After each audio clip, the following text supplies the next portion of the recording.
What's going on, everybody? How's it hanging? How's it happening? You guys know who it is. This is Kevin from the Chord Progression Podcast, brought to you by My Song of the Day Rock 2000 today.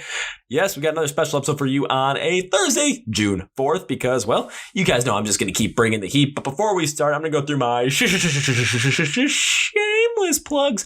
As you guys know, the shameless plug section would be for any place if we had advertisement at this point, but I don't, so I'm just going to plug the My Song of the Day Rock 2000 Today stuff. So please follow My Song of the Day Rock 2000 Today on places like Facebook, Twitter, and Instagram. That's where you can connect with us. That's where we talk to you guys a whole lot. We have our Instagram live streams every night at Wednesday night, at 9 p.m. Central, and new IGTV behind the scenes vlogs that come out every single Tuesday night. So you're able to connect with us on all those places, and links for everything in the description below. Before I get going, please subscribe to this YouTube channel, or if you're listening on Spotify, Apple Podcasts, or Google Play, please subscribe to our YouTube channel, because that's where you can watch the Chord Progression Podcast videos. Also follow along with our album reviews, anything of our, other YouTube videos that come out, like me trying to figure out bands and if I like them or not, like Dance Gavin Dance and Baby Metal, and just some other fun top 10s and all that other fun stuff. So please go subscribe to that. If you are listening to the Chord Progression Podcast, you can listen on Spotify, Apple Podcasts, and Google Play, or you can watch on YouTube. So links for everything in the video description on YouTube or in the podcast notes description on like Spotify, Apple Podcasts, and Google Play. But now let's go to our featured presentation. So if you guys don't know, there's a guy named Alan Harrington on Twitter, big guy in the rock and metal scene, especially on Twitter. I know he doesn't have that big of a following, but his following is religious as all hell. And one day I was looking through his stuff, talking about most anticipated stuff, like metalcore stuff, all that fun stuff. And someone said, you should check out the band Broken Youth. They're a metalcore band out of St. Louis. They got a hard, aggressive sound. I think you would like it. This is what they said to Alan Harrington.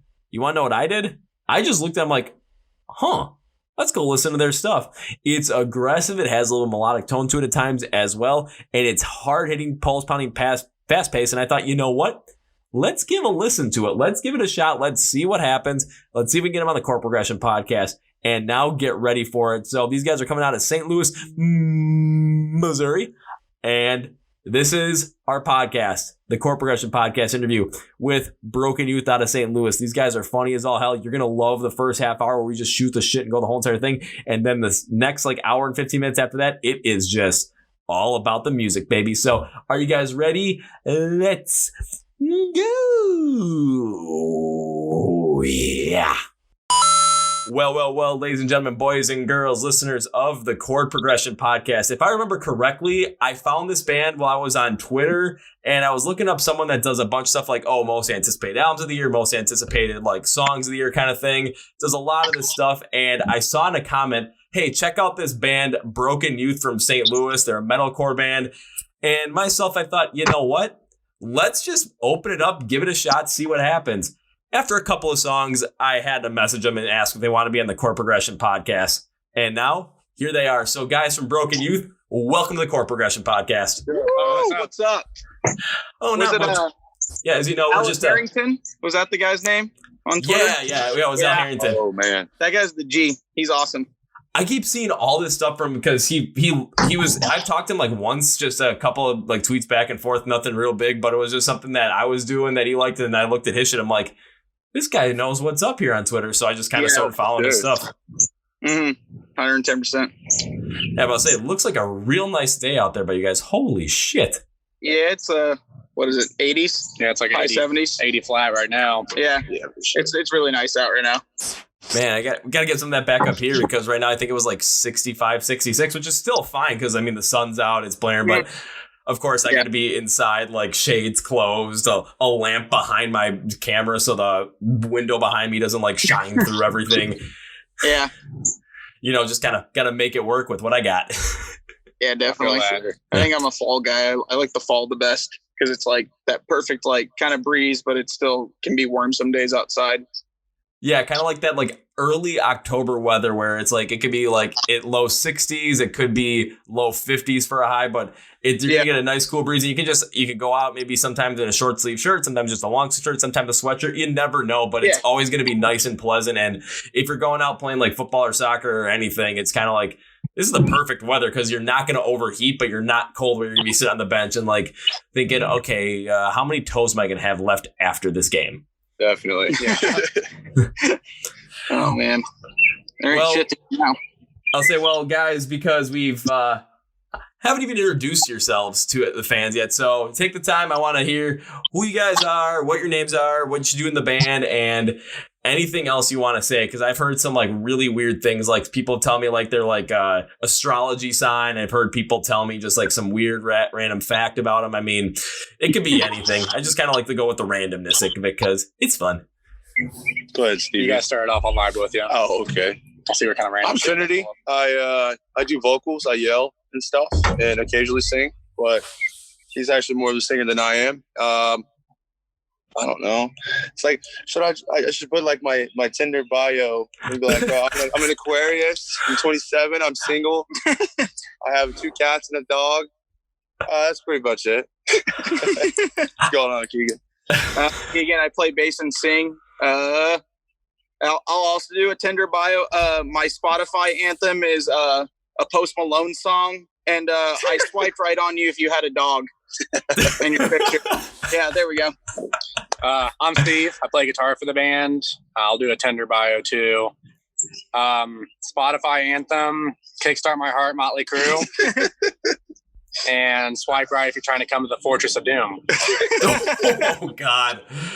Alrighty, well, I gotta say, I haven't heard the Tinder bio intro yet, but that might be my favorite one so far. Now I feel like, you know what, because, well, you guys know my name is Kevin, but, well, feel like I gotta do one too. It's only fair, right? Yes, for sure. You have to. So let's see. Tinder anthem. I believe right now it's Wasted Age by We Came as Romans, just because it kind of like people look at it like, wait, what the hell?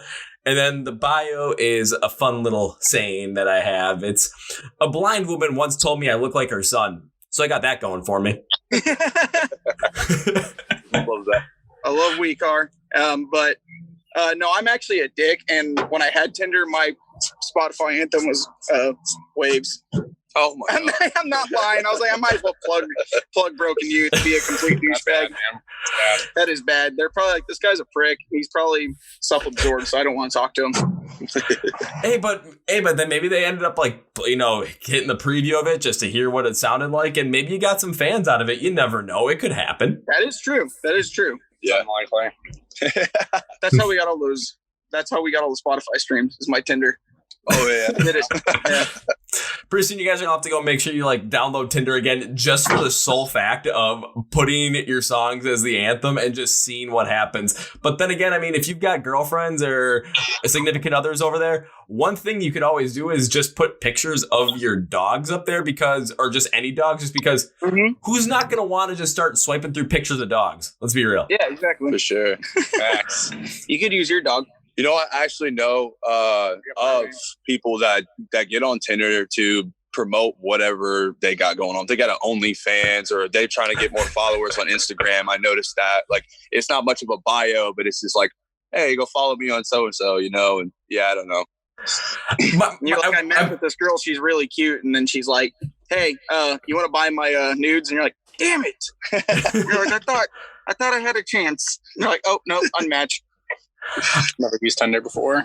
It's pretty stupid, honestly. It's just like, I don't know. Yeah, it's not dating site. It's a fucking site. No, I had one girl, like her and I were like talking back and forth, and it was like, oh, what's your Snapchat? I'm like, okay. She's like, well, for $5.99 you can like subscribe to my premium Snapchat. I was like, you've been talking to me for like a whole week straight, and then all of a sudden you drop it on this. Like, no, I'm just kidding. I just wanted to see what your reaction was going to be. I'm like, fucking it. Okay, that's still funny as hell though, but damn.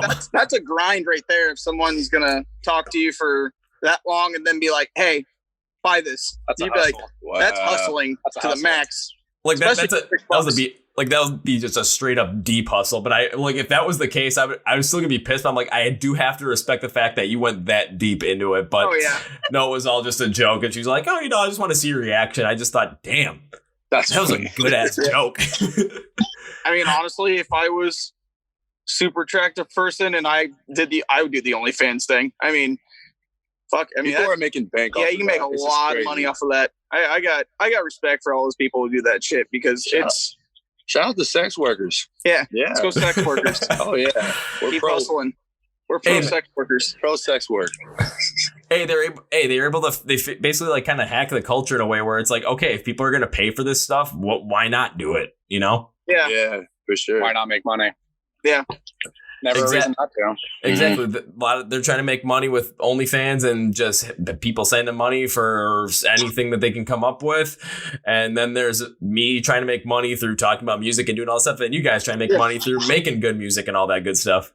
Yeah, everyone's got to make money somehow. And if you're doing it with something that's cool and doesn't, I guess, require you, well, I wouldn't say not a real job, because I mean, it all takes work, but like something you actually love doing, not waking up at 7 a.m. going, fuck, I got to go to work, kind of thing. I mean, go for it. If you can make money off of it, do it. That's like Franz from Attila. We got friends that stayed with them on tour. And like, how much did they say he made a month? Like 30 grand a month, like something ridiculous. I was just like, wow. 30 grand in 1 month? That's like $1,000 a day, pretty much. Yeah. I don't know shit. It's insane. Yeah. Franz knows how to make money, though. I mean, he has Franz is the ultimate label. He has all of his clothing designs. He does all of his meme shit posting on Facebook that people probably just post them. That dude's fucking smart. You guys need to learn how to be Franz. Be like Franz. Yeah. And I can come live at your guys' mansion. So one guy I'd be interested to kind of see where, like, kind of like in the same realm with like what Franz is doing is Spencer Charnas from Ice Nine Kill, just with all the horror stuff that's going on with, he's got his own, like, basically like his own clothing company and just come up with a whole bunch of ridiculous stuff. I've looked at him like, my God, this is insane. And just has all these other bands that are just basically running their clothing stuff and all their merch through that product line. So it's like, I wonder how much money this guy's making. Like, I gotta respect, because it's insane. Yeah. Well, that's like, who am I thinking of? Ollie Sykes. You know, that, what's the clothing line called? Drop Dead? Yeah, he probably makes more money off of that than his actual. I don't know, but it's pretty tight. But not anymore, probably. Yeah, maybe rising. But I remember back before Suicide Season, when that Drop Dead was like the biggest clothing for emo scene kids. Yeah, he made bank. Yeah, he had people who. Then he paid Jordan Fish to bring the Rising dope albums. Back in the days where you, if you were a size large, you should wear an extra small. And it make you better have a bunch of colors. Yes. The Roaring Teens. Or the Roaring the Roaring 20s 10s or whatever, I can't remember what it's called. Yeah, it was just the Roaring whatever, and now everyone's trying to make like, the Roaring 20s, and I'm just like, well, if we're gonna be the Roaring 20s, and I just gotta start blasting like Pierce the Veil and Sleeping with Sirens, and I drive down the street, which not gonna lie, I've been doing that still a pretty decent amount. Yeah, I still go back and listen to all my more than I probably should, but I like the Attack, Woe Was Me, Old School Asking Alexandria, like just all that stuff. I just remember like back in the day, like I would see that stuff live and they'd be jogging in place and doing the crab shit. And I'm like, that is so fucking cool. Now I look back at it and I'm like, what the fuck is like, how did I ever think that was cool? But I mean, it was at the time. It was just, I don't know. Oh, it easily was at the time, because I remember like when I saw like that era when like Attack, What Was Me, like when they were just absolutely gigantic. I was pretty much like way out of it. Like I didn't pay attention to that. I was still more into like because I was full on into punk rock with that one. Like I just pretty much just like Rise Against or Bust at that point. That was all me. I'm just like, I don't care about anyone else is talking about. I'm listening to Rise Against it, and then like all of a sudden someone would be like, you want to listen to Stirred? I'm like, yeah, sure, whatever, fuck it. But stuff like that was just kind of, it's like, reminiscing all about those times where, like pre-COVID times. I know. Yeah, no, it was the good old days. Him and I actually technically live in Illinois, but which most people just associate Illinois and Chicago, but we're like on the border of Missouri, like right near St. Louis. Like him and I live like an hour and a half from St. Louis, just depends. He lives in Missouri, in St. Louis County right now. So, but it's in Missouri stuff starting to open back up, but Illinois is still like shut the fuck down. I mean, like it's down. Like I don't know. At first it was like I understood, and I still get it, but I'm like, man, I wish it would just open back up because I just want to go sit down at a restaurant. I don't even like it. Doesn't even have to be like I have to eat anything there. I just want to sit down at a restaurant for the social aspect and just normal stuff. Tired of Walmart closing at 8 o'clock. Because, getting off work at 11 p.m., you want to go do your shopping. It's like, nope, I got to wait till tomorrow morning. It's like, damn. Oh, yeah. I understand that completely because it was the same way here when because I'm in Milwaukee, Wisconsin. So it's just like, okay, everything's shut down. Just everyone got it was sick and tired of it. And then all of a sudden the state was just basically like, the state Supreme Court was just like, fuck it. We're opening everything back up. It was just like at the drop of a hat. So all of a sudden, like here, it's like bars are open up, restaurants are open up. I mean, there's still restrictions on how many people you can have in the facility, but like there's a lot more things that are opening up right now, which is nice. I still haven't gone out to a bar yet because I'm like, I just don't want to go out to a bar right now. Most because I just want to end up, sitting down with a bunch of people I'm not necessarily, don't really know. And like, sit down and end up spending $100 when I could literally sit on my couch, have like 1 or 2 people over, open up my mini fridge, and it's just stocked full of beer that I already bought. So I was like, why would I just drink that? And then I'm here and all of a sudden, oh, I'm drunk. I want to go home. Wait, I'm already here. This is nice. But I've been happy because the gym was like the gym I go to opened up on Friday. It was the Friday before Memorial Day. So I'm like, yeah, I can go back into the gym. This is going to be great. I had to put that off for a couple days because I had to have my appendix removed. But then again, it was just a couple days later, I was already back in there. I'm like on the bike. I'm like, this is what we play for. Damn, an appendix removal? How was that? Oh man. It was the pain, like just from like when I decided to actually like, okay, let's go to the hospital, because the pain was getting to be pretty bad. But it was, and then when I figured out it wasn't food poisoning, because I had food poisoning like 2 months beforehand. So I'm like, nothing's coming out either end of me. So this, and the stomach pain's getting worse. So this ain't food poisoning. Just talked to a couple of people I know that are nurses. They're like, yeah, you should probably go to the hospital for this. Went there on the Thursday before Memorial Day at 8 p.m. An hour and a half later, they told me I was going to have my appendix removed. I was already in surgery at midnight, was fully conscious by 1:30 in the morning, and then left the hospital at noon on that Friday. So I was only in there for like 16 hours. It was just bing, bang, boom, done. That's nice you got in and out like really fast, but it's also like, holy shit. Like you're like, hey, I got this. And they're like, oh, appendix removal. And you're like, what? Surgery. All right, get out. And you're like, fuck. No kidding. Well, what ended up happening was I was just kind of like, because when they told me like, oh, we have to like do like a MRI like type imaging thing just to see if it's your appendix, just to confirm, but it probably is it. I'm like, I was kind of like, oh, damn it. Mostly because I'm thinking, hey, gym opens up tomorrow. I was looking forward to this shit. And I don't want to have to go and get surgery now to have my appendix removed. This fucking sucks. All of a sudden, they're wheeling me over there. And I'm kind of just like, as they're wheeling me to get my, like, to take the imaging of it, I'm like, oh, I'm having a good time. Just cracking jokes with people. All of a sudden, this one guy like literally takes like the bed I'm on. He's like, okay, we're gonna have to wheel you back from here to here. What kind of music would you like me to sing to you? I'm just like, well, unless you know anything like kind of around metalcore, I mean, that'd be great, but I'm not sure if you know. He's like, well, would you mind if I sing some Lacuna Coil tracks? I'm like, fuck yeah, let's do it. Let's go. So as we're going from the where the room where the MRI is back to the ER room that I was staying in until they figured out what the hell to do with me, we were just belting out Lacuna Coil tracks as this guy was just pushing my bed back. It was hilarious. And then that basically set the precedent for the whole entire rest of the day, because I was talking about music with everybody. I was cracking jokes the whole entire time. Even when I got in the operating room, I got sat down at the table. I like jumped up on the table because I just did it myself. And all of a sudden, I'm like, oh, you got Spotify up there? What music are you going to be listening to when you guys cut me open? They're like, oh, we got some like total 90s playlist. I hope you're okay with that. I just looked at it and said, well, I'm not going to hear it because I'm going to be unconscious. So, yeah, go for it. Whatever. I need a scalpel. Can you take me higher? Fucking cutting you open, singing Creed. Oh, I'm pretty sure I'm pretty sure I would, even like on anesthesia, if they're playing Higher by Creed, it'd be like, I just wake and be like, guys, I know what you're going for, but can you just like play Alter Bridge instead? I think that'd be a lot better for me. And all of a sudden, like I've got like 3 tubes in my stomach and like a tube down my throat just to make sure the anesthesia works. And in case, something happens, it'd be like, wait, how'd you wake up and are not in pain? I'm like, you guys are playing Creed. My mind is in pain. Hey, he likes Creed. I did Creed. I'm not going to lie. You know what? Yeah. Just for putting you on blast, I mean, I really like Nickelback. I went and saw Nickelback live with my dad. Really?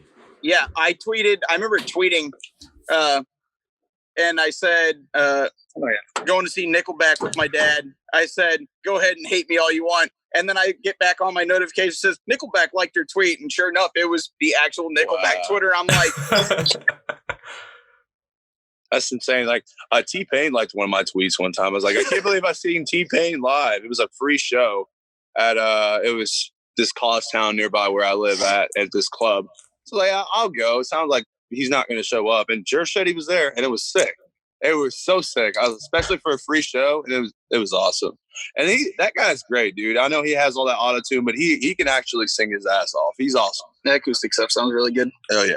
I was gonna say, didn't T-Pain win the first season of The Masked Singer on Fox? Oh yeah, yeah. I actually watched that. I try not to get too into those shows. I'm like whatever about it, but I watched that because I was like, man, this guy's good.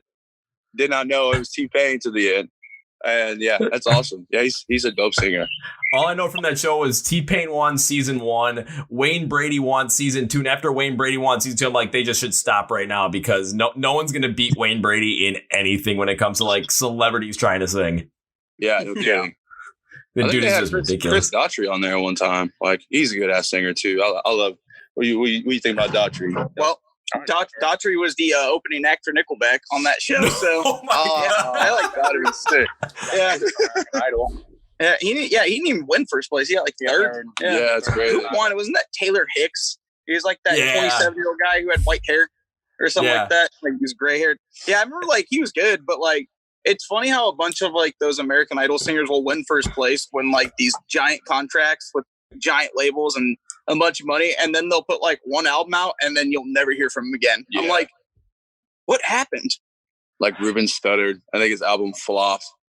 Yeah, 'cause the only 2 American Idol winners that I can remember becoming big stars was the Kelly Clarkson and Carrie Underwood. Those are the only 2. But then you get people like from season 2 because the runner-up was Clay Aiken, and Clay Aiken has had a pretty nice career up to this point. Chris Daughtry from season 5, and then I probably the biggest one of the people that didn't win, but that most people know about is Adam Lambert because he's basically holding down the fort with the other guys from Queen right now. And he's not doing a bad job. He's not Freddie, but he's not doing a bad job. Yeah, I don't think they could have picked a better vocalist for that. I mean, Adam Lambert, I don't really particularly like anything he's involved in musically, but that dude has a fucking voice. I mean, there's no denying he's an amazing vocalist, but there's not another Freddie Mercury. I mean, you'll never have a unique voice like that or a voice that good and that perfect, but I think Adam Lambert's probably I can't personally think of a different vocalist who would do a good job trying to fill those shoes. Same here. And I've also had those kind of thoughts in my head with what other vocalists that could be like, and like that same level of, you know, like with Freddie Mercury, where it's, okay, this is like a once in a ever kind of singer. So when it comes to trying to have someone replicate that voice or duplicate, you're not going to come close. And the only other 2 real like vocalists, especially in rock and metal, that I can think kind of really fall along that line. One would be David Draymond from Disturbed, because he's got that like prophetic, more like preaching style vocal that's just I've never heard anyone come close to it. And then the other is Chester Bennington. Oh, definitely. Yeah.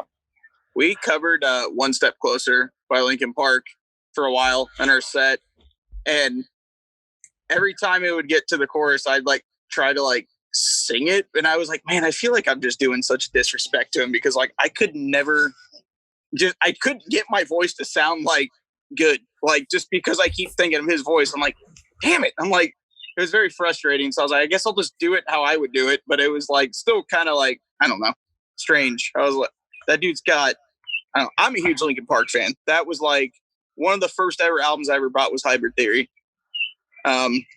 With my allowance money from that was me. So I think I was like 9 or 10. So I mean, you're 9 or 10, you buy Hybrid Theory for the first time. Was that like one of those albums that really got you into rock and metal, and metalcore is kind of like leading down towards that path? Or was there other albums that kind of like started leading you down towards that path and then get into metalcore, like more prevalent to what you're doing today? I started out, my first ever band I ever loved was Green Day, and that's still my favorite band of all time to this day. Whenever I was like 5, I didn't know at the time it was Green Day because the only thing I was listening to at the age of 5 was Mickey Mouse cassettes or the Barney soundtrack or some bullshit like that. And if I keep doing this, there's like gnats like flying in my eye. But no, I was 5 and there was Minority by Green Day, which is just, that was like the big single off the Warning album. But I was 5 and I didn't know the words, but I actually got in trouble when I was in kindergarten because I was yelling the melody at the top of my lungs and they told me to be quiet and I didn't do it and I got in trouble. So I guess that made me kind of a little bit of a rebel. No, I'm just kidding. But like 4 years later, my friend had a portable CD player and I don't know why, because I wasn't really heavy into music at that point. I said, "Hey," I said, "Can I listen to that?" And he goes, "Yeah, sure." I go, "What is it?" He goes, "It's this new album by this band called Green Day. It's called American Idiot." And I put it on and I heard that first riff, the American Idiot, and I was like, "Whoa, what the fuck is this?" And then I don't know, I got into like the classics like AC/DC, and then out of nowhere, that same friend one day was like, "Hey," he's like, "You should check this band out. They curse a lot and they wear masks, and it's really, really fast, and the drums are nuts." And I'm like, "Okay." It was Slipknot, and I was oh yeah, and then it was Slipknot, Korn, Linkin Park, that whole like new metal kind of style. Yeah. And then once I got to like high school, I discovered like A Day to Remember, Devil Wears Prada, Asking Alexandria, Attack Attack, and ever since then it's just been like that. I've been like hooked on like the alternative like scene, metalcore, and whatever. Now, what about you? What'd you start out with? Oh, I can't have Your musical backgrounds. Let's see here. I had a similar route for sure. First metal, like, see, okay, my stepdad used to work out all the time. We had like weights and stuff in our basement. So when he would work out, he listened to Toxicity. And I was like, man, this is sick. Like, he just listened to it on repeat, like all the time. Every time he worked out, or he listened to stuff like Disturbed. And so I would, God damn it, I would, but yeah, I would jam out and to that. So I don't know. I was already kind of, growing into that, like, listening to that Rob Zombie, shit like that. So like, it was easier for me to like transition into other things, new style of metal, as the time went on. What about you, Stevie? I started probably, my dad played guitar too, and he liked metal. He started me off like Black Sabbath. He would give me CDs. Then Metallica, Korn, Alice in Chains. When I was like 6, make me listen to that. And then he put a guitar in my hand. I was like 7. So naturally, I started to start playing some Black Sabbath and Guns N' Roses, Poison. You've been playing guitar since you were 7? Yeah, I didn't know that. And you haven't gotten any better since then?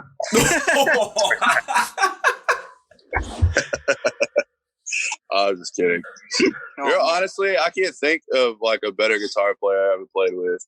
There's like one other guy I'd say, shout out to Wes Malik. Yeah, that guy's insane. Other than that, I think Stevie. He's too good to play with anyone, honestly. Yeah, he's like God tier. Like, why are you here? Why are you not like John 5 or someone, Yeah.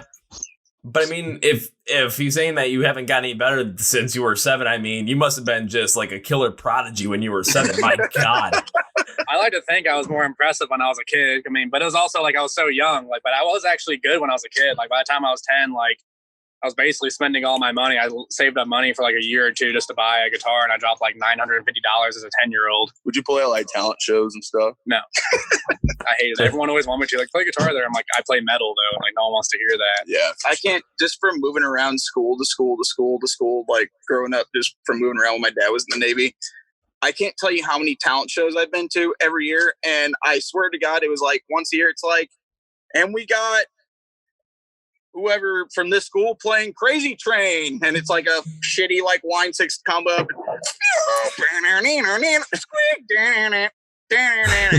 I'm like, yeah, that was like every single year of school for me. I've heard Crazy Train more than anything. Can you play Crazy Train? Yeah. Can't. Are you sure? I should be sure. Are you sure? Yeah. I'll play in Drop F right now. Crazy Train and Drop F. So yeah, so this was my first song that he learned when he was 7. Crazy First Train. song I learned when I was 7 was Smoke on the Water, because that's the song you have to learn. Oh yeah. Like you have to play at a guitar center before they sell you the guitar. Really? It's a rite of passage. If you can't play it, you can't buy the guitar. I didn't even know that. That's crazy. If you can't annoy the people at Guitar Center with playing Smoke on the Water over and over and over again, then I mean, you're not doing it right. Yeah. I have some friends who work at Guitar Center, and I'm like, how many times a day do you hear someone come in and try to play like Stairway to Heaven, Sweet Child of Mine, or like Thunderstruck? And they're like, dude, every fucking day. And I try to be like positive minded, like, they're just starting, but he's like, you'll have dudes that look like they like, you're like, oh, this guy's probably been playing guitar for a while. Nope. I mean, I couldn't imagine just hearing Thunderstruck, just the opening. See, I was a kid that should have played like I hate that fucking song. Guitar Center when I was like 10. People are like, what? I would go in there and play Sound of Truth or like Nothing Left. My brother played drums too. on the side of the Guitar Center where we were trying to match it up. Could you imagine? Well, we would do that and then they'd kick us out. Well, yeah, I mean, I kicked out of the Guitar Center because I keep on playing this shit loud and they're like, turn it down. I'm like, well, this is a shitty guitar shop.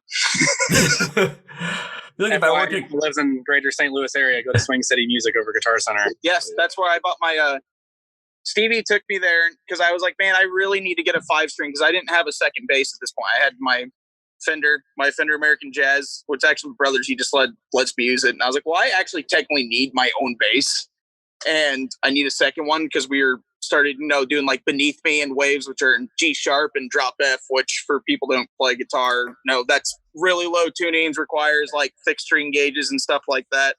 I was like, well, I just want to get a 5-string bass. Doesn't need to do anything crazy. We go in there and I went, wow, I've never seen a Rickenbacker before, which for also those who don't know, that's a very, like, probably the nicest basses like you can possibly think of. Rickenbacker, like Lemmy from Motorhead plays them.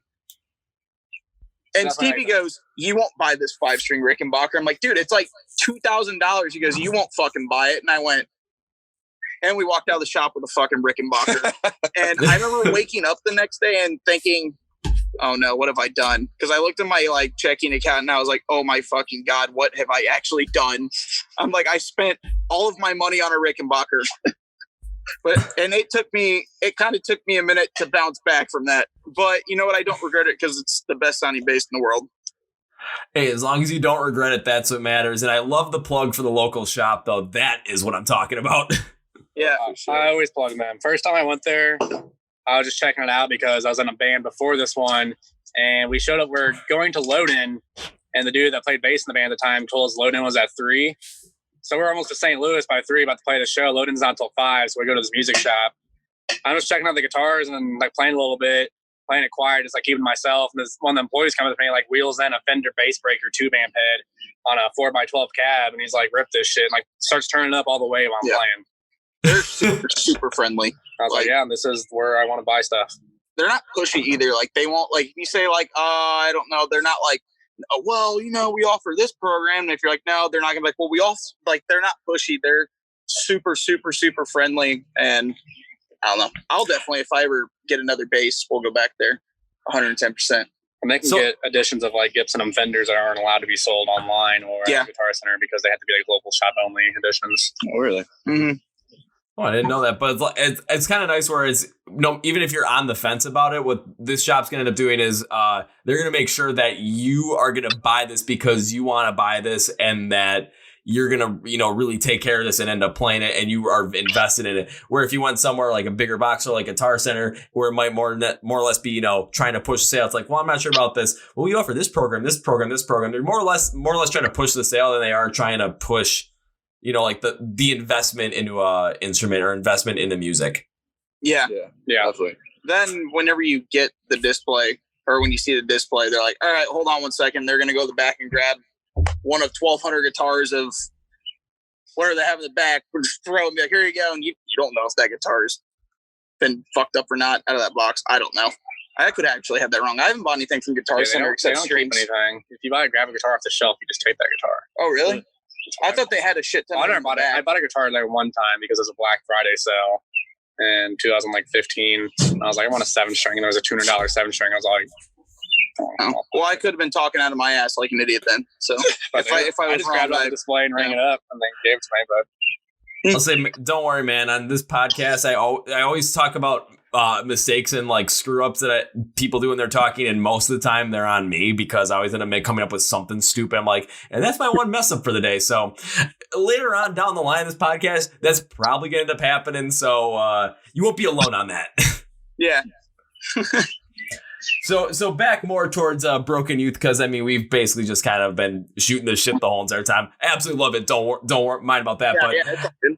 But the main focus of this is talk about Broken Youth, talk about the music. So kind of want to dive a little bit more into that. And we've already gone through kind of, your guys' upbringing into music where it's like, oh, we're going to start listening to this because, what your parents listen to or just what, getting your friend having a portable CD player and saying, hey, you want to listen to American Idiot? And it's just like a mind blowing experience. Just like, oh.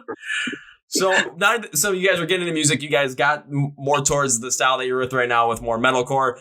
And what I kind of want to know is when this was all starting to come together, when you were listening to music, what was the moment where you guys decided, you know what? This is what I want to do. Like, I want to be in a band. I want to make music. I want to do this and make this, basically what I want to do with my life. Oh, you mean just like in life in general, or like specifically in this band? Honestly, could be both. Could be either or. I'll let you guys take that for yourselves. You can go. Okay. Both.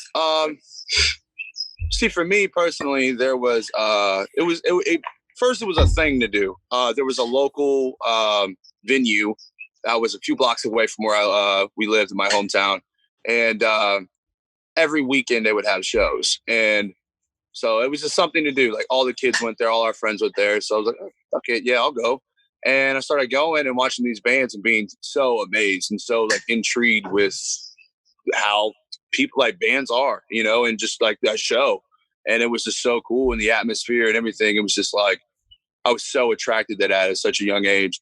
And after that, I was like, dude, I got to do this. I got to somehow find a way to, get 4 or 5 other people, or in this sense, 2 other people, to get down with me on this, because like, this is really something. And that's the tough part about that. Like, starting a band, you have to find like, say like X amount of people, a few other people, to get in with you and be like dedicated and want to put the time in. And like, I mean, it's tough, but it's just something that I was dedicated to personally. And I just dove at it, man. Until I could, now I'm here, basically, long story short. I think for me, I was just back to Green Day, actually. After getting hooked on the Green Day, the first ever band I liked was watching the live Bullet in the Bible DVD and just being like, dude, that looks so fucking cool. Like, that like must be like the greatest feeling in the world. And it's kind of, this sounds goofy, but it was in 5th grade. And when I lived in California, like, you would have a 5th grade graduation, then you do middle school, 8th grade graduation, and then high school graduation. But 5th grade graduation, I went to this girl's house and she had like a DJ, and it was like a huge party, and they were playing Green Day. And I asked the guy if I could have his mic, and I sang for everyone. And I remember being like, just super pumped about it. Like, I thought just the feeling of it. And I was like, wow, I really, really, really want to be a singer. And then, I don't know, then I just gradually got into like drums, and then bass, then guitar, and then so on and so forth. But I when it comes to this band, him and I played in old bands together. I knew him from the local scene, and I had a band that I was in that seemed like things were going really good, and it fell apart. And I was like, well, shit. And I was like, well, I want to start a band, and I want to do it like, just take everything I learned from previous bands, and I want to have like basically a St. Louis super group of like the best musicians I know. So him and I actually, it was at a camping trip. We were like blackout drunk. I mean, like blackout drunk. And I was like, hey, you ever want to do a band together someday? And he's like, yeah. And I was like, well, only if my old band breaks up. 6 months later, my fucking old band breaks up. Not even. So, yeah, probably not even. So that was in like May that year. It was September when we wrote Progressive Aggression. Yeah, he came over months later, and I was like, you still want to do that band? He's like, yeah. And we wrote Progressive Aggression. And then I had Take Me Away ready, and then we trialed and errored some other members, and I finally one day was like, fuck it, dude, I'm gonna get Trinity in the band. I'm like, he's not doing anything right now. So I called him and I was like, hey, one of our guys just quit. You want to record an EP, do a music video, and then play your first show? Well, actually, it wasn't your first, but basically the first big show was want to open for We Came as Romans, the Word Alive, and Escape the Fate. And he was just like, and this is all like in a month, and he's like, fuck, I guess. So like, yeah, because we had a whole EP recorded with an old vocalist. So we retract. We retract all of it at his house. We rehearse a week later. We're doing a music video like a day later, and then we're doing another show a day later, and then a week later he's playing at Ready Room, which is now closed down in St. Louis, in front of like 400 people, and he's just like, fuck, man. I'm like, I know. I couldn't imagine the pressure for you. It was, yeah, the pressure was kind of insane. I'll pat myself on the back for that. But yeah, like, kill it. It was like, hey man, you want to join a band? Sure. all right, bet we got. He's like, I'm coming over tomorrow. We're gonna start recording. There's songs that I didn't know. He's like, all right, this is how the line goes. Blah blah blah. I'm like, oh, okay, cool. So we did that majority of the EP. You know, I only knew like maybe a song or two. Back when we only had 4 song sets. Yeah, it was just like, dude, we got to record this shit ASAP because we got a music video next week. And then I'm like, yeah. So it was like that, and then it was like, all right, now we got band practice. Went to had our first band practice, and I still barely knew the songs. And then played the first show. It was like my. Do what? You didn't even know me. Oh yeah, I did. Oh, yeah, we knew who each other were, but we never like talked or anything. Yeah, it was crazy. And then next thing you know, was it We Car? We played that show with Wide Awake, Sunny the Lich at Foo Bar. And this has been like, I'm coming off the couch for about a year and a half. I'm like, fuck music. I ain't doing this shit no more, blah, blah, blah. Then he called me. He was like, man, please. Man, come on. I'm like, yeah. All right, bet. And here we are. Mm-hmm.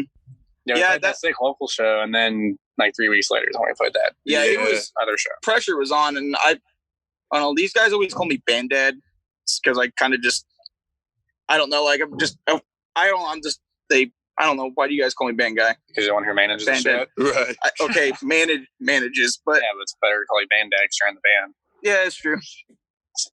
No, I didn't mean you were calling me Mandry, but I meant like, yeah. We call you Band Dad because when there's shit that we don't really want to do, we're like, Keegan will do it. Yeah, just push it off on him. Yeah. I'm like, we have all this shit to do. I'm like, what the fuck are we gonna do? I'm like, shit, just having like full blown like meltdowns. I'm like overwhelmed and dude, I was, and at the time, was I still in school? No, I just graduated college, so I wasn't. Yeah, but I was working like 2 jobs at that point. So I was working 6 days a week, 60, 70 hours a week, and I'm just like exhausted. I would get off work, record, and it was just go.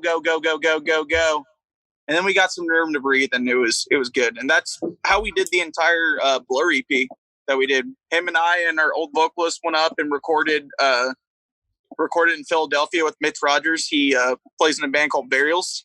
Okay. And, you know, we thought it was done. I mean, we had all the mixes in, and I was like, fuck yeah, we're good to go. We're going to do the single, and then we're going to do the EP, and then all that happened. So we got him, and it was for the better anyways. And I'm glad everything happened the way it did. I wouldn't change it for anything. I mean, just the fact that you end up working 2 jobs and then we're just like, 60, 70 hours a week. And then just right after it, just constantly going and working on music, recording and just putting everything together. I got to respect that hustle and that grind, man. It's great. And oh shit, there goes the video. What happened? There we go. It was just the low battery warning. Oh, okay. It's 20%. We're good. Yeah, we still got time. Yeah. I'll say if not, someone go get a charger quick. No, over you. Or? What was that? Yeah. What's your? My bad. Oh, come to music, like playing music live. Well, I started playing music live actually, if you count it, in 2008 at a church. I played at my church with my dad actually. So was your dad like Michael Jackson's dad? Like, yeah, he's like forced you to play guitar. No, he didn't force me. Yeah, he was like, you're going to play guitar now, and you're going to do it. He taught me 7 chords. I was pretty much like, all right, you want to play guitar or figure the fuck out.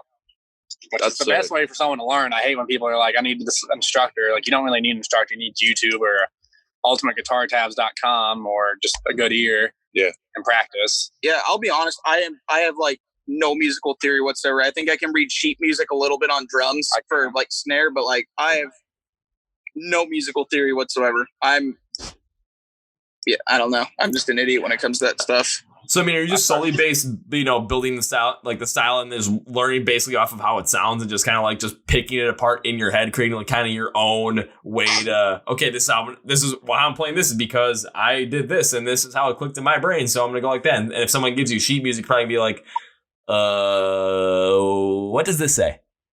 Yeah, I can't read you anything or like note wise. I'd be like, what? Well, it's the same way with I'm trying to think of who was it? It was Dan Donegan, Guitars for Disturbed, because someone wanted to get the sheet music for I forgot what song it was, and he's just like, I don't know what the sheet music is. I just play it because this is how I feel like it should be, so I play like that. If you look for guitar tabs online, I'm almost certain you're gonna be able to find someone who put it together. But me, I was like, I don't have it. I just play it how I feel like it. So bing bang boom. Yeah. You're not the only one that does that.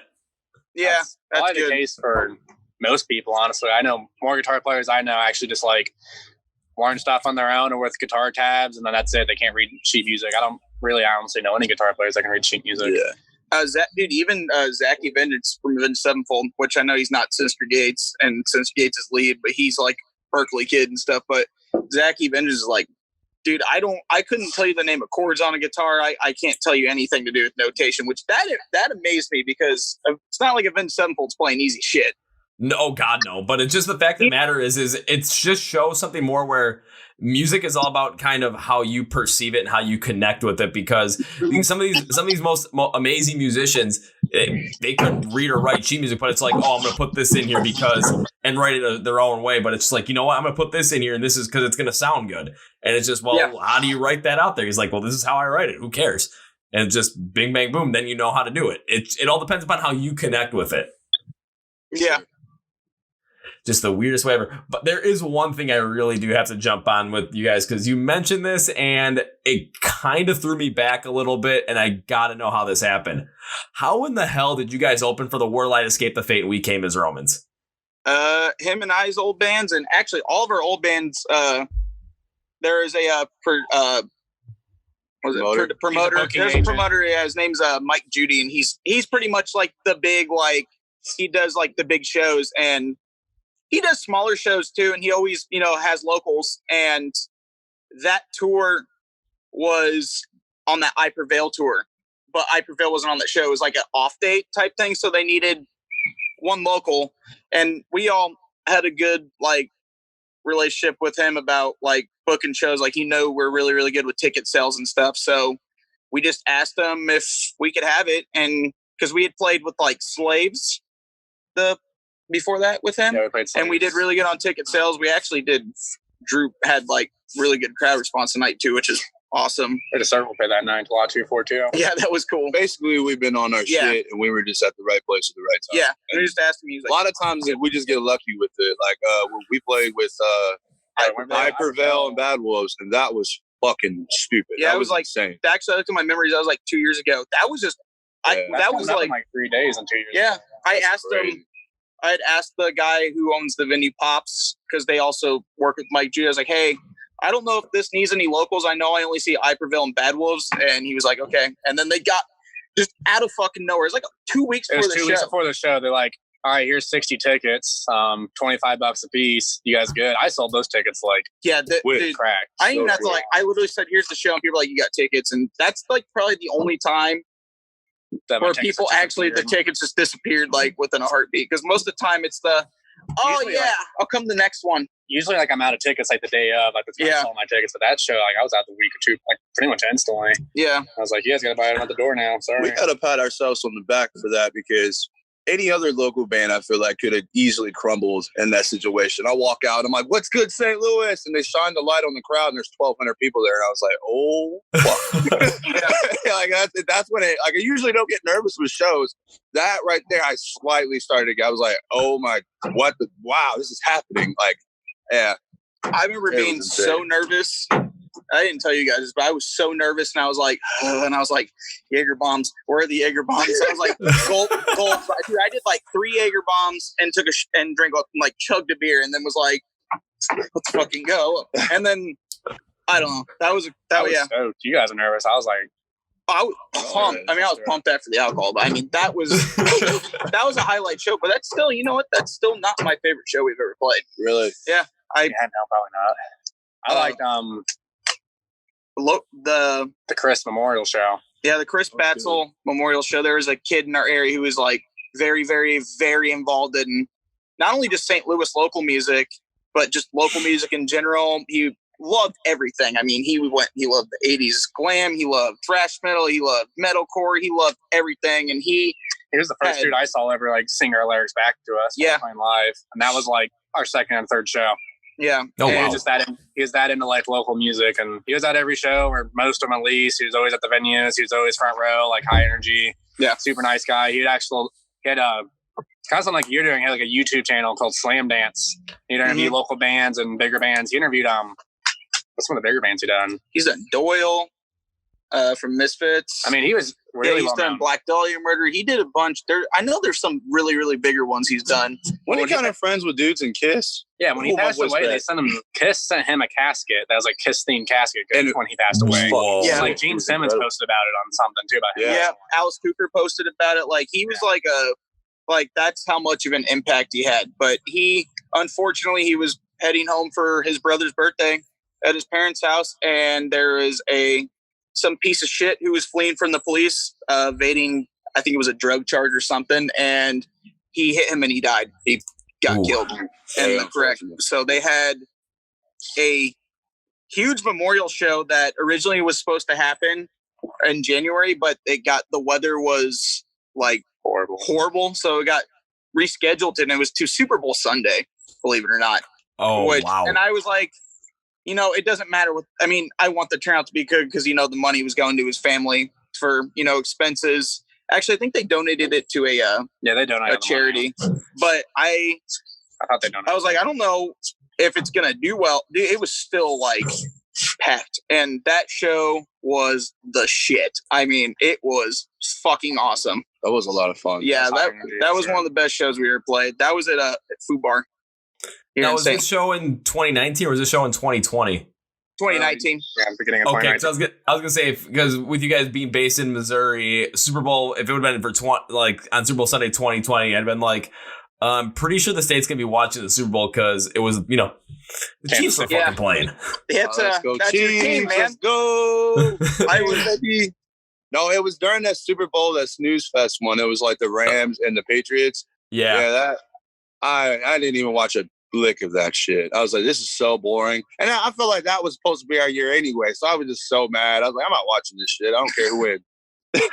Yeah, but then again, you did get it the next year, and looking forward when it comes to the NFL, I mean, you guys got Patrick Mahomes, and I don't see him going anywhere anytime soon. Oh, definitely not. And you guys are pretty much set up to basically kind of have that run that the Patriots, I wouldn't say the run the Patriots had over the past 20 years, but like something like what the Colts had when they had Manning, or trying to think who else would be in it, or like this, or kind of like the Steelers, like with like the late 2000s. There's like, they won Super Bowl 40, won Super Bowl 43, went to Super Bowl 45. So kind of have, I don't think this is gonna be the only one for the Chiefs, especially with Mahomes. So yeah, I'll say and this is coming from a guy who absolutely hates his fucking quarterback right now. Like, God damn it, why do we have to re-sign him for 2 more years? We've had a good year for sports. I mean, the Blues won the Stanley Cup, and then the Kansas City won the Super Bowl.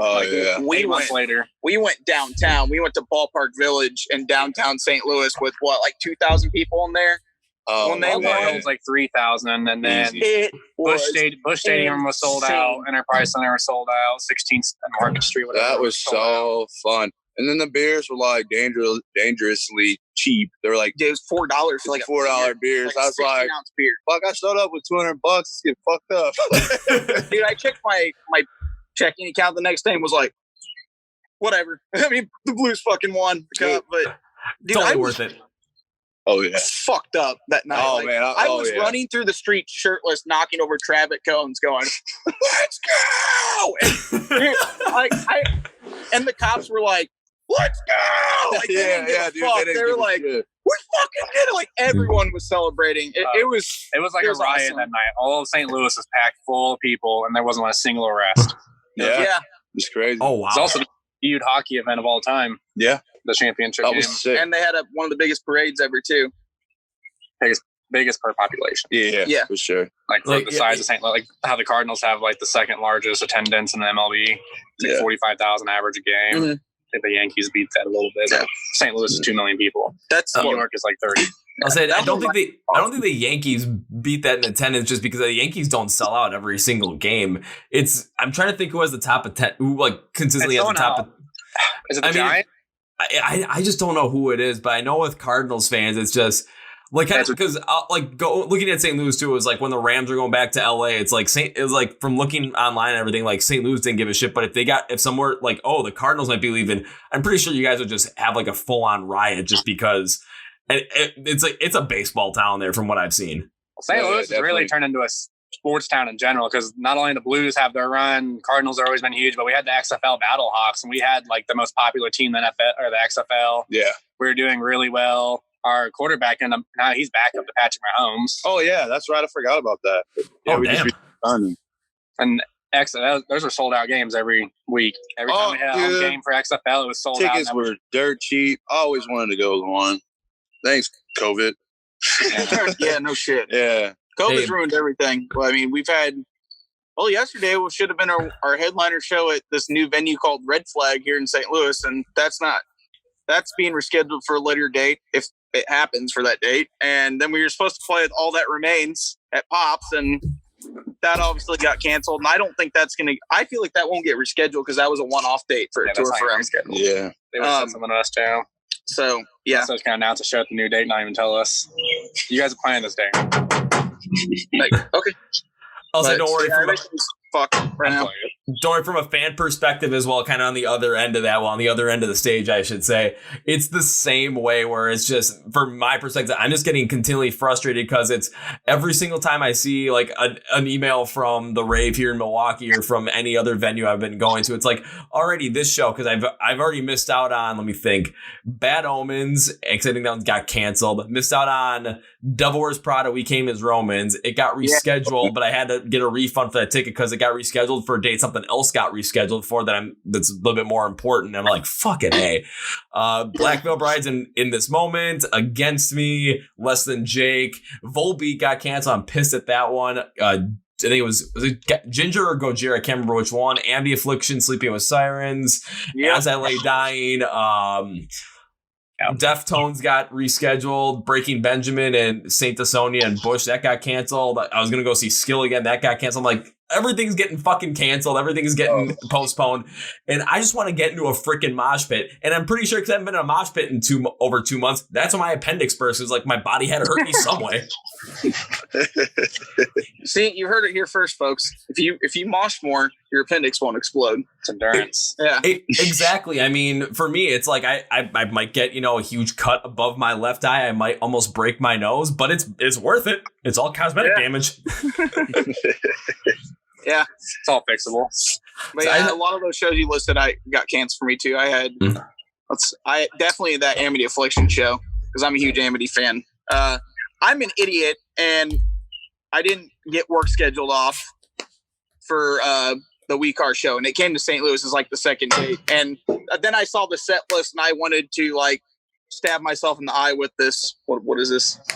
I used it to mend the fire. I just found it on the ground. But yeah, I ought to like to stab myself with this because I missed that We Car show and I should have went. And that was like, I saw that 20 song set. I know it was the whole everything at the Plan to See, but it was also like all of my favorite like We Car songs. And I was like, God, I'm such an idiot. I'm like, why didn't I fucking go? I should have just called into work. You should have, because like even like this year, I was like, so this year the shows I went to before everything got canceled. Like I saw Skillet on their like first show of the year because they're based in Kenosha, so it's like it's like a warm up show for them. They just drove like 30 miles north here to Milwaukee and played after an AHL hockey game. I was like, okay, this was fun. Alter Bridge, probably the funnest one I saw was We're Alive, Escape the Fate, and Falling in Reverse. That one was a freaking riot. I would have. Was that the Drug and Me is Gold tour? Yep. Yeah, I came here. I didn't sell at the pageant. Yeah. Yeah, it's sold out. It happened. It happened here. Did it happen? Yeah, because I saw a bunch of people go. Oh, yeah. So it's not Mardi Gras weekend, though. I was like, I'm not making a Mardi Gras. I'm fucking hammer. I'm not making it to Falling in Reverse. I'm fucking hammering a Mardi Gras. I'm not making Mardi Gras. I'm hammering. I barely made Mardi Gras. I don't know, man, because it was like the day beforehand, before that Falling in Reverse show, it was like they canceled the night beforehand because I think it was because Ronnie was sick or something, and I'm like, not again, because I was supposed to go see him at the end of November, but then on the it was like the episode 4 tour, but then it got canceled because Derek Jones' wife was not doing so well, so they wanted to just make sure everything was going well, like make sure that their focus was on their band and not just like trying to tour and everything, which was completely understandable. And I was gonna get frustrated because I'm like, not kind of like the not again type thing. I wasn't gonna be mad, but I was just like, not again. And then all of a sudden, like, nope, it's still on. I'm like, fuck yeah, let's go. And it was fun as all hell. I was the one I almost broke my nose because someone gave me a flying elbow straight to the nose, right beginning of the the bridge for Popular Monster, and I'm like, I was pissed off as all hell because I thought I broke my nose. I was feeling around like nothing was moving. I'm like, is it still attached? Like, it was rubbing like my nose like this. I'm like, see if it was bleeding. I'm like, oh no, I'm not. And people are like, you're not bleeding. I'm like, no, I'm still good. All right, someone like literally had me positioned like you're leading the wall of death on this side. When he says, where the fuck is your God? Now I'm like, now this is everything I wanted. And just guy. Boom. Whoever was on the other side was just not in a good place because when I came charging at him, I just completely decked him. I'm just like, yeah. Of course, pick the dude right back up right away because, that's the rules. Yeah, then he probably went on like Twitter next day. He's like, I got crowd killed at a Falling in Reverse show. And someone's like, no, you didn't. Quit lying. He's like, I swear it happened. I was actually crowd killed at a Falling in Reverse show. And they're like, yeah, okay, dude. Yeah, pretty much. But, God, that was fun. I almost got in a huge fight at that show, too, because I was, the shirt I had on was one of the, like, Cleaver clothing ones from Spencer Charnas with Ice Nine Kills. But it wasn't like a straight up Ice Nine Kills one. And some guy thought it was something completely different. Drunk as all hell was trying to get in my face about it. The guy's buddy was trying to pull him back, but the same guy was trying to fight me. All of a sudden I see 5 people come from like the sides of him and the sides of me. I'm like, oh man, this is like gonna be like a 7-on-1. All 5 people coming from the sides are all wearing Ice Nine Kill shirts. I'm like, this is gonna be fun. Most because they already know what's going on. And then the guy, like the guy's buddy, like took him away, kind of like, stop being a freaking idiot. And then of course, like Escape the Fate comes on first song. This guy ends up like the guys that pulled the guy that was trying to fight me out. He ended up just like hitting me in the pit. He's like, I couldn't help myself. And he just picked me right back up. I'm like, it's the pit. Who gives a shit? Man. I was getting the most random fights, just wearing the most random t-shirts. But you know what? It's fun. I don't care. It's just it keeps me intact when getting into a mosh pit. It's fun. Can't help it. It's too much fun. Right, back to your appendix won't explode. But I mean, who knows when those types of concerts are going to come back? I mean, now next thing you know, it's going to be like my gallbladder is going to have to come out. I'm going to lose a finger. I don't even know what's going to happen. I'm just getting scared because they have to open shit back up before your entire like internal organs start falling out of your body. There goes my like 3 feet of my small intestine. Yeah. We're on 10%. Yeah, we're on 10% shit. Do you guys got a charger anywhere like around or? I mean, not that one that'll reach. So it probably could last us now like, I don't know, 10, 15 minutes or so, you think? Yeah, about 10, 15, about 10, 15 minutes. All right. So then we got to do this quick style because I really want to jump into your music just so we can make sure of it. So yeah, we can talk about the music, so that's all good. Yeah, so you guys came out with the Blur EP in 2018, and then you just released your new song Beneath Me in, was that January? Yes. Yeah. Very in January, yep. Alrighty, so I'm going to go through my mindset when it came to Beneath Me, just to kind of give you guys a little, or give listeners, give my kind of take on it. But, I love how it started out really aggressive, very standard with every kind of metalcore thing. I love the aggressive start. Rapid drumming, down-tuned guitars that hit a little bit of higher notes, especially the rapid drumming. Absolutely a big fan of it. That's always one of my favorite things. Just kind of always gets it going. Big fan of it. The verses work with more like this aggressive approach and focus on a burst rather than just a go completely fast. So what I mean by that is kind of especially with the drum, it's more not just if you listen to Killswitch Engage's The Signal Fire, or the Sin in the Sense from Trivium, how the double kick, it's just completely, it goes consistently and hard, but it's just flat. It's but the burst I always love how that breakup is because it kind of creates a choppy feel for the verses, and it helps maintain the aggressiveness that the song was going for. Yeah. It's a keep some boundaries type thing. If you have a song that just balls to the wall the whole time, you lose interest. But when you have the heaviness and then it kind of mellows down and then it bursts back up, it keeps you intrigued because it's I don't know. Yeah, because as the song goes on, at times the instrumentation, the pacing of it kind of drops a little bit, again, to keep the intrigue there, but it stays heavy and aggressive throughout the whole entire thing. So you're going to have that heaviness, you're going to have that aggressive feel, you're going to have that insane feel going for it, but all of a sudden you're just whoa. It's kind of coming in and out of it, but you're still going to be heavy and hard throughout the whole entire thing. Taking a look at the vocals, I love how they kind of stay rough and unclean throughout the whole entire thing because a lot of times with metalcore, you're going to get that standard sound, like, especially with the vocal pattern, it's going to be unclean verses, clean chorus, unclean verses, clean chorus, maybe a mix between clean, unclean in the bridge, and then a clean chorus once again. But sticking with just that rough, unclean sound throughout the whole entire thing, it worked out for this one because just how aggressive the instrumentation is and how the vocals really listen to it overall, just kind of following suit with it. Love how they matched up on that one. Yeah, Definitely. But overall, and this is going to sound a little weird, but bear with me because I kind of wrote a whole overall. This overall, this is a song that, especially at the time we live in right now, it disappointed me, but it's only because I love how aggressive it is. Absolutely love how the feel of it is. But of course, right now, we're living in a freaking world where I can't get into a freaking mosh pit and go absolutely ape crazy with this song. I can't knock some fucking heads during this song just for the fun, just because, that's what I want to do. I love the aggressiveness. It's going to be a fan favorite, especially when you guys are able to get back out on tour and out on stage playing live shows. Your fans are going to end up wanting to just bounce off each other and just try and, go as crazy as they possibly can in the mosh pit. This was like one of those tracks. I'm like, if I'm trying to think of a band that has another track like this, like just to kind of give the fans like a perspective, like the ones that are just hard, unrelenting, aggressive, unclean vocals throughout the whole entire thing, I'm thinking like, this reminds me of like when I saw August Burns Red live. That show was absolutely insane. Almost tore my ACL like 7 times during that show, but holy shit was the energy there. My God. I mean, you can give all the credit to these guys. I didn't write a single damn note on that song. I'm not even kidding. And I used to be like the big songwriter, but now we all do our fair share. But these guys, that was all them and Mitch, the guy who produced it. And so,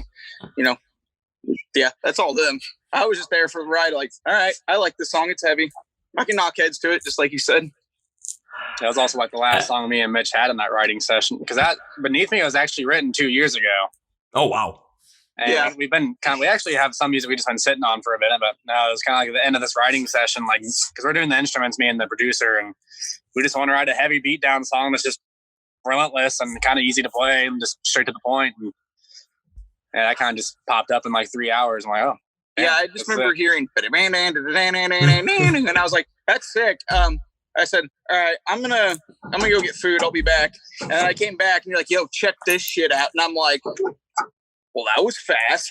And we pumped it. That one was gone quick. Tracked it, recorded it, boom. And I will say, if you really like this song, Beneath Me, like what follows with it is probably, in my opinion, way better. Yeah. Like, everything else that we have that's going to follow up with it is probably a million times better, in my opinion. Yeah. If you liked... Yeah, I think Beneath Me is like, out of all the stuff we have that's not released, is some of the weaker stuff out. Honestly, yeah. There's songs in there that are completely all singing. There's songs that are all rough and have... There's one song that reminds me of like something in Mirrored, right? Yeah. Like, it's insane. Really heavy. Then there's there's a ballad song on there that's really, really good. Well, of course, I think it's good, but I like that one. But there's something for everyone. So if you liked Waves and you like Beneath Me, there's songs similar like that, but there's also just way more. We just got done today doing promos for a new single that we're going to drop soon. Hopefully in the next month or so. Fingers crossed. We just gotta. One question, because I want to jump into more stuff, but how much percentage battery does this phone have that you guys are working on? Because I just want to give myself. We can try and get a charger. I just don't know if you can get us all in the. Yeah, what are you at? 7? I say if you can find a charger, we can try and. I think it has to set up like that or it goes sideways. Yeah, or I don't know what your roommate doing. Is he? Mark's my roommate. Figuring it out. Yeah, well, I don't know if Mark wanted his name mentioned, but too bad. Yeah, is he in there blasting shit or? Move the couch, I guess. I'll say we can try. I think we're gonna relocate. Hey, if you guys relocate, that is fine with me. We'll just keep rolling though, because this is always where like the fun part comes in. Just because then not only that, but then there's just because I'm enjoying this conversation so much. There's so much more I want to go into. I don't want to just have to rush through stuff, if you know what I mean. Do you mind moving that bean bag up a little bit so we can finish this? Pause TV. But you are. Well, ladies and gentlemen, as we get to an intermission in the show. Doesn't have a phone charger. You're supposed to do that like all the way. say, well, for the people that are listening, just so you guys, everyone listening to the podcast right now knows what's going on. Because this conversation has been just absolutely fantastic up to this point, just because we've gone into so much stuff, there's so much more to go into as well. Just want to make sure that we can get a charger on the phone so we don't have to rush through the last bit of it, because especially with them just talking about how they have new music coming out, I want to make sure we get into that a little bit more, just so that we can add a little bit more of the music that they have out right now, just due to the fact that, well, on the right, you guys gotta listen to this band, especially if you like metalcore. Holy shit! If Alan Harrington from on Twitter is like, if that's how I found him, I mean, that guy knows his shit. So, pull out of that, but I think he picked his most anticipated album for 2020 was, I believe it's the self-titled album from the Ghost Inside. Which, when this episode comes out, I believe this episode's gonna come out on June 4th. So that album comes out on June 5th. So it's gonna be freaking nuts. I mean, this dude's writing on all this stuff, so you guys got to listen on in on that. And now there's me just ad-libbing, of course, because, well, looks like we've got somewhat of a relocation set up. Yeah, getting plugged in right now. Waiting for Keegan to stop whatever he's doing. I think we can still talk to him. Fuck it. Yeah, Keegan come back. Yeah. When Keegan just jumps back in, you guys can just, if it's just Steven and Trinity, then all of a sudden if Keegan comes back in, just bing, bang, boom, just he can come right back in. What? Up there he is. Sorry, I have the bladder of a 85-year-old man. Oh, it is all right. Do not worry about that. I've had podcasts where people have gotten up and gone to the bathroom mid-podcast. So this ain't anything I haven't dealt with before. That makes me trust feel a little me. better, I guess. this charger, this dead ass isn't working. It's not working, damn it. What? Oh no. I got another chargers, man. Like, chill. Oh, we'll be good. We'll be good. We're fucked. We can't be. I have one in my car. Well, this is my house. I have more here. You have more? If it's in your car, run! This is the most nerve-wracking thing I've ever seen. The battery percentage and the... Don't worry, Mark. I'm not filming you. Where the hell... There we go. I was going to say... We're on a battle with the battery percentage and finding a charger. I was going to say nerve-wracking. I mean, you guys just told me about the story about how all of a sudden you play in front of 1,200 people. I mean, come on. And this is more nerve-wracking than that. I think we just pass the camera back and forth when we're talking. So if you're talking, yeah, we can do that. Because we don't have enough distance, like to set up the camera over there. Is that cool if we like pass it back and forth when we do when we're talking and stuff? As long as this conversation keeps flowing the way we're going with it, I don't care. Just keep passing along. We're just gonna be able to hear us all the whole time, so we'll be good. Yeah. Oh yeah. We just gotta, go keep her moving kind of style. It's not charging my phone. No, that cord isn't working. I'm using my cord. Just can we get a cord to work? Oh, it's charging. It's charging. Okay. Oh, thank God. Good, finally. My phone just didn't vibrate when it turned plugged in. Yeah, we're good. It's like, please, we need this. All right. So jumping back into the your music you guys make, because we've gone through Beneath Me, and you guys are talking about new music that you guys have been working on and coming out, and how there's stuff that's for everybody. So I kind of want to talk about that specifically, because I mean, it seems like you guys got a lot of stuff coming up in the forefront right now. Even during this time of, can't play live shows, pandemic, all this other crazy stuff that's going on in the world, because 2020 is a year just unlike any other, I should say, that we've had, because it seems like every single month or every single week something new and wacky is happening. So, yeah, I think so. We have all this music that we're like, well, instead of just sitting here and being like, well, this sucks, pandemic's happening, it's like, why not just put stuff out? I mean, screw it. Yeah, I mean, it seems like people's Spotify numbers and Apple Music numbers, like everyone's like numbers on digital streaming services are like really good right now, because people are bored. They're sitting at home and they listen to music. So it's perfect opportunity to seize. Yeah, definitely. Easily. Because I think it was one of the band, or this one group I interviewed last week. There was an Italian alternative rock group, and as I was talking to the lead singer, when I first looked up and created a whole note sheet for their band, and I talked to her, they were at 15,500 Spotify listeners per month. When we did the podcast about a week later, they were almost at 20. They're almost at like 20,000. And then now they're over like 22, 23. And jumping into yours, because I actually have it pulled up right now. Ha ha ha ha ha. When I first looked at it, when I first was able to look at it, like yours was about like, I think it was like 1,500 or 1,600. As I'm looking at it right now, as we're shooting this, 2,317. Yeah. Wow. I know that's pretty good. At one point when the song first came out, when it was on heavy playlist rotation on like Spotify curated playlists, which we can thank our awesome PR person, Peyton Lampkins, for that. He's the best.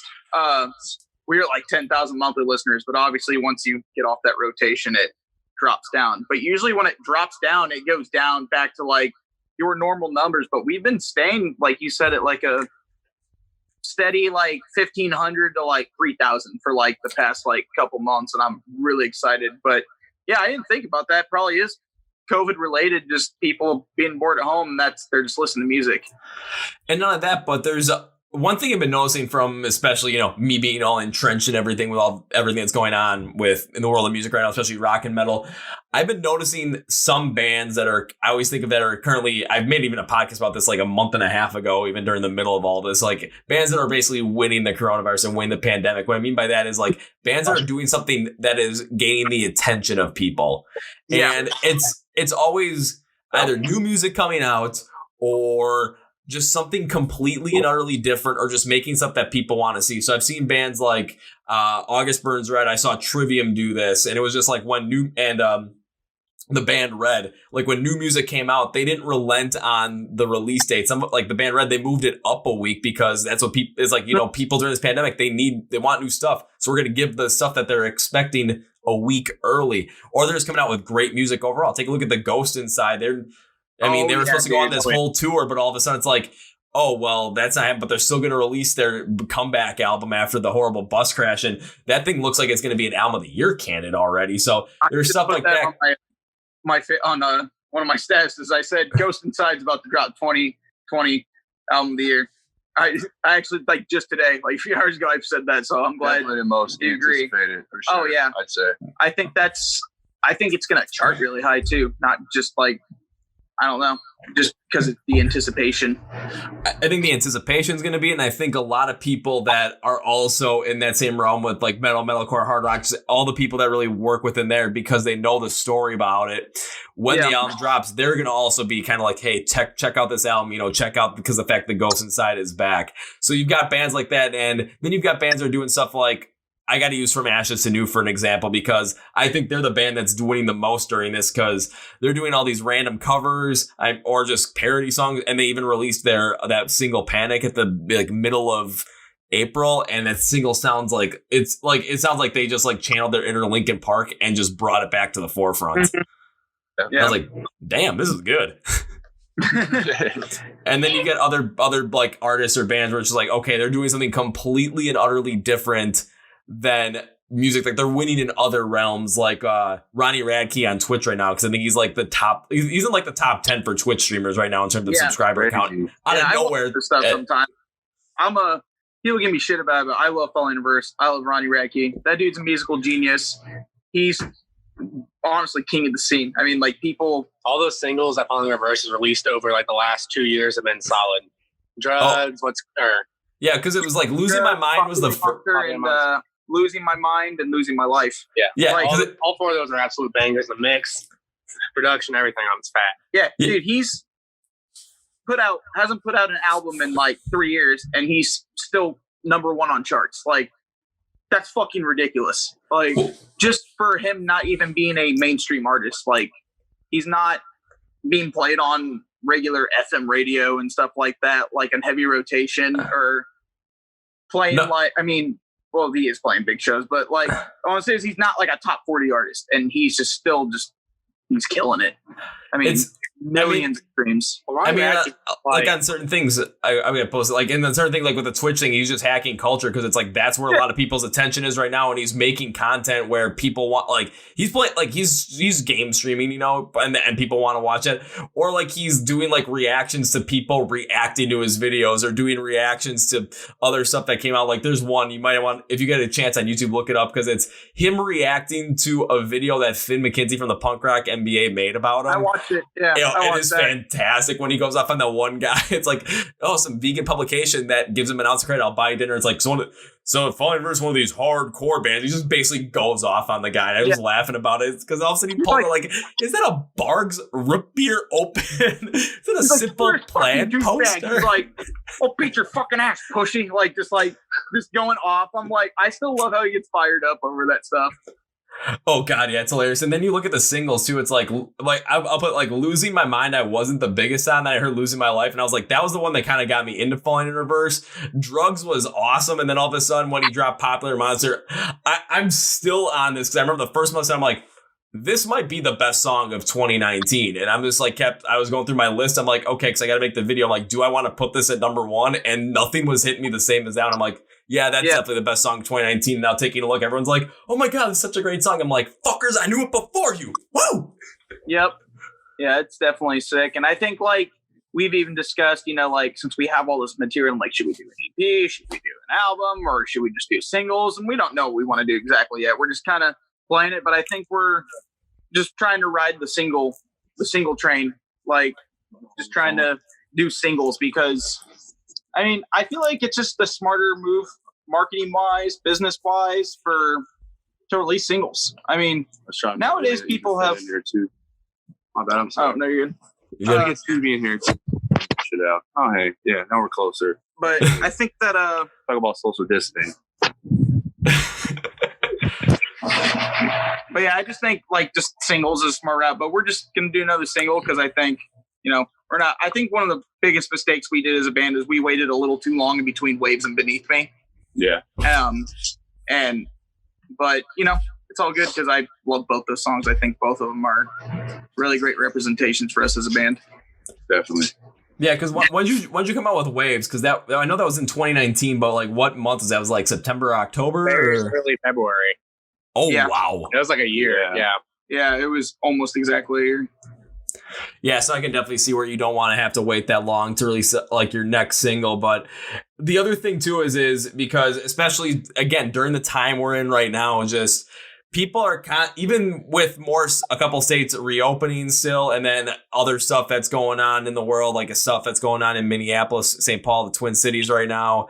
Just with like a lot of things that are going on, it's especially and I mean the whole pandemic thing with people being basically kind of basically like hunkered down in their homes and can't really do much for 2 months. And now with even some states are open, but a lot of states still not. It's a lot of people are still in that realm where it's you kind of stuck in your homes. You can't really go out and do much. You can't go out to a bar. You can't go to a concert. You can't really go out, you know. I mean, there's gonna be no 4th of July fireworks this year because of it. So it's people are basically living online right now because that's where they're able to connect and socialize and do a lot of different things. And when it comes to music, that's where they're able to get like listen because everyone's online. So all of a sudden, you know, you're on your computer, on your phone, wherever you might be, on your Samsung Smart TV, wherever it might be. You might have Spotify pulled up and you're just listening to some random playlist, and all of a sudden, people are going to get to discover new music through stuff like that. So when you guys do release this new single, what are your plans to get as many people to hear it as possible? Market the shit out of it. I mean, that's literally just spend good amount of money on making sure it's advertised correctly and reaches the correct amount of people. By the way, before we get into this, we weren't laughing at what you were saying there. A ridiculous text popped up on the phone, and it popped in. It was pretty ridiculous. So we weren't laughing at what you were saying. I promise. Oh yeah, but. Oh, darn. I was hoping it was because of what I said. Now I'm not a comedian anymore. I'm like, that's the worst time to start laughing, too. But yeah, just market it. I mean, market it, advertise it. I mean, and really, at the end of the day, it comes down to if people are just going to enjoy it. I mean, if people hate it, which I hope they don't, they hate it, but I hope people, if they enjoy it and they spread it, then that'd be awesome. But yeah, also is blasting it everywhere. Like, and all of us posting on our socials as much as possible, making sure we reach our full organic reach and everything. And then, yeah, put money into like sponsoring it so it pops up on people's Facebook feeds, Twitter feeds, Instagram feeds. Hopefully Spotify, like they have been with our last 2 songs, pick it up and put it on their algorithm playlist. Yeah. Where it just gets a bunch of streams that way too. And then, yeah, it works out because once it ends up on those playlists, a lot of people save those tracks, and Spotify will actually tell you how many people save them. And then like they keep listening. Those streams keep coming through. Are you planning on doing any advertising, like, or trying to get it on like with YouTube, just with like a YouTube pre-roll ad or something? Because I've actually contacted some bands and like wanted to interview them after they put their whole entire song as a YouTube pre-roll ad, and I completely forgot to skip the ad. Like I've interviewed a band from Belgium because I liked their music, and that's how I heard it when I was doing some other stuff, and I just completely forgot that it was rolling. I'm like, fuck it, I like it. And then another one is because I've talked to some other bands as well, but I'm not sure if it's something that's necessarily down your alley right now, or where you guys sit, especially financially, but trying to get it on a place like SiriusXM Octane. I mean, I'd like to. I don't know if they'd play. I don't know if they'd play us, but I mean, if we have the power to get on there, that'd be sick. Yeah, but the YouTube ad thing is definitely going to happen, and it's all through Google. The Google ads is what it is. We actually didn't do that with Beneath Me. We should have. Well, we still can, but we definitely can. Yeah, we can do with all the stuff. But no, if it got on something like SiriusXM Radio, that'd be awesome. I know a guy. I know his band. They're called Damnation. They got on SiriusXM, and like their fucking shit on Spotify got like 1 million streams or something like that. I was like, holy shit! Like, so yeah, I'm well aware. I was saying well aware of that because I tried getting Damnation on the podcast and we just couldn't find a time to set it up, which really pissed me off. I'm like, God damn it, I really wanted to talk to him. Yeah, but yeah, just spend a decent amount of money. That's really what it comes down to. If you have a good chunk of money and you know what you're doing with it, you can have it marketed right. Because I mean, you can have $1 million to try and market this stuff, and it's not going to be effective. But you could have like $10 to market this stuff, and it could be super effective. It's just how efficient are you going to use those funds? And basically, when it comes to like, okay, so maybe you only have a certain amount of money that you can use, but where are you going to put it in? How are you going to get it so that people's attention is drawn to it? So the advertising effective where they listen to your music, whether they like it or not, is after the fact of that. Because with advertising, it's all about getting them to listen first.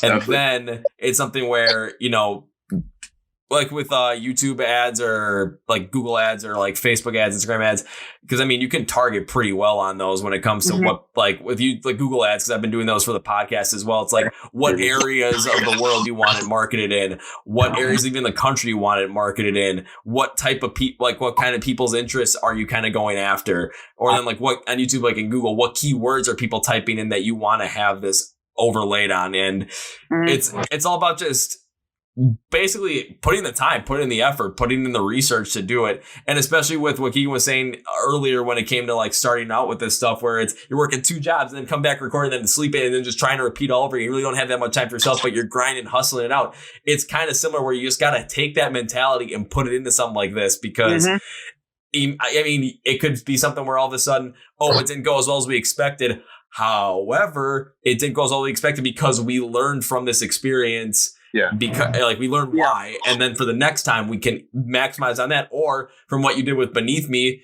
and maybe you'll learn something from Beneath Me. Now you're on this next single, you're going to try and promote it, and all of a sudden it just pops off because of the fact that you knew what you were doing a little bit more. You found out some things, you did some research, you did some basically like ran diagnostics on your last campaign with everything with Beneath Me, and then just boom, it might just pop off out of nowhere. You never know, but you don't. But the biggest thing is the one thing that's certain is if you don't do anything, nothing's going to happen. Exactly. Yeah. And I'm like, why would you want to spend thousands of dollars to record a bunch of songs or spend a pretty penny to make your stuff sound really good, but then you don't want to invest any time or money into promoting it? I mean, we live in an age where anyone can go in a studio and have their stuff professionally recorded and make it sound good. So it's not like that.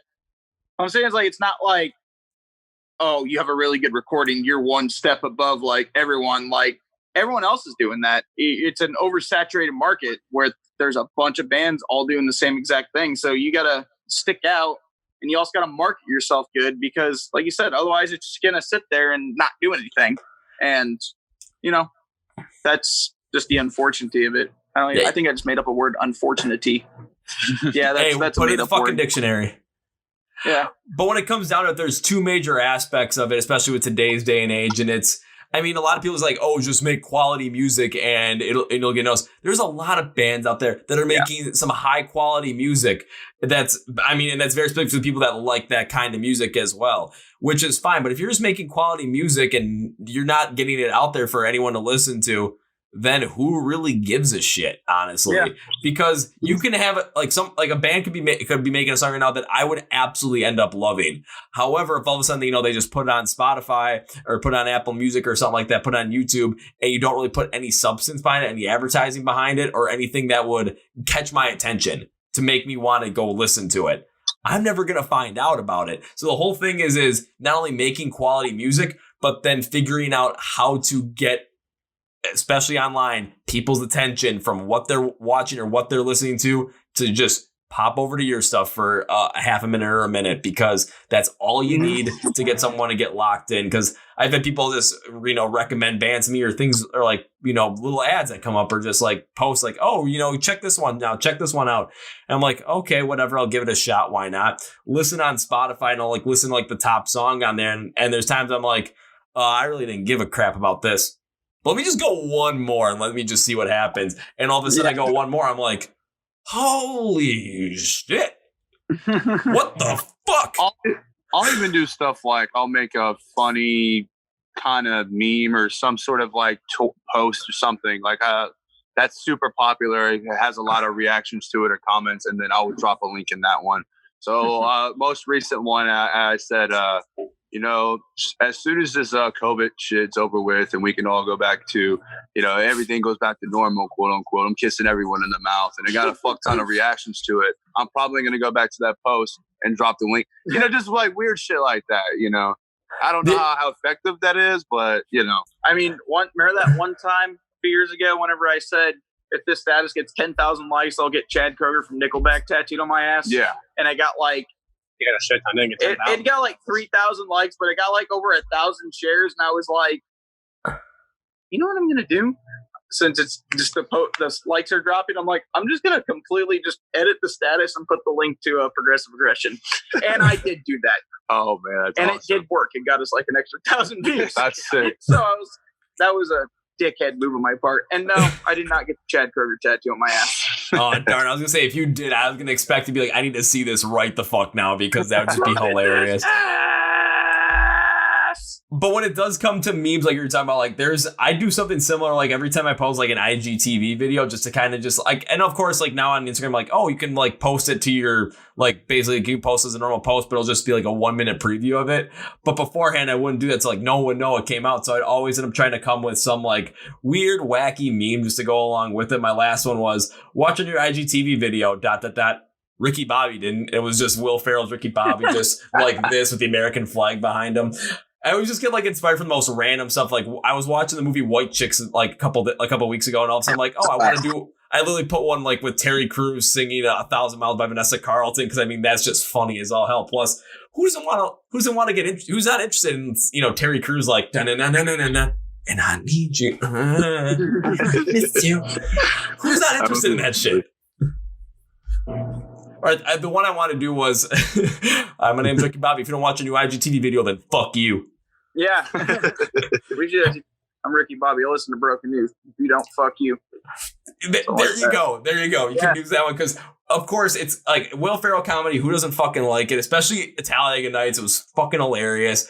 I absolutely love it. Even just it's fucking crazy. Who doesn't like it? Just Ricky Bobby. If you don't chew big red, then fuck you. Just turn it into your own little thing. That's what every meme basically is.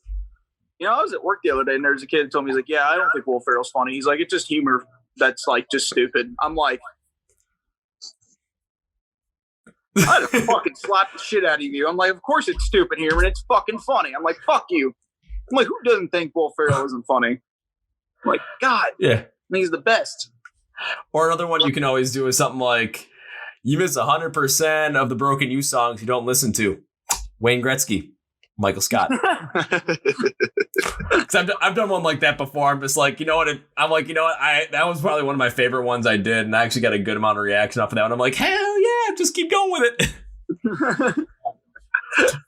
Or another one, it was I had one with Butters from South Park. It was like when you get excited for our next IGTV episode and it's Butters in his bed, it's like, Dad, did it again. My wiener's all stiff and pointy. Oh, hamburgers. I mean, that's the stuff that like people are gonna look at that stuff and just they're gonna get a laugh out of it. They're gonna like it, but not everyone's gonna like click on the link that's associated with it. But the fact of the matter is, some people might, and you're never gonna know if those people are not gonna click on that link if you don't post it, if you don't put it out there. Exactly. Yeah, that is 110% correct. Yeah, so.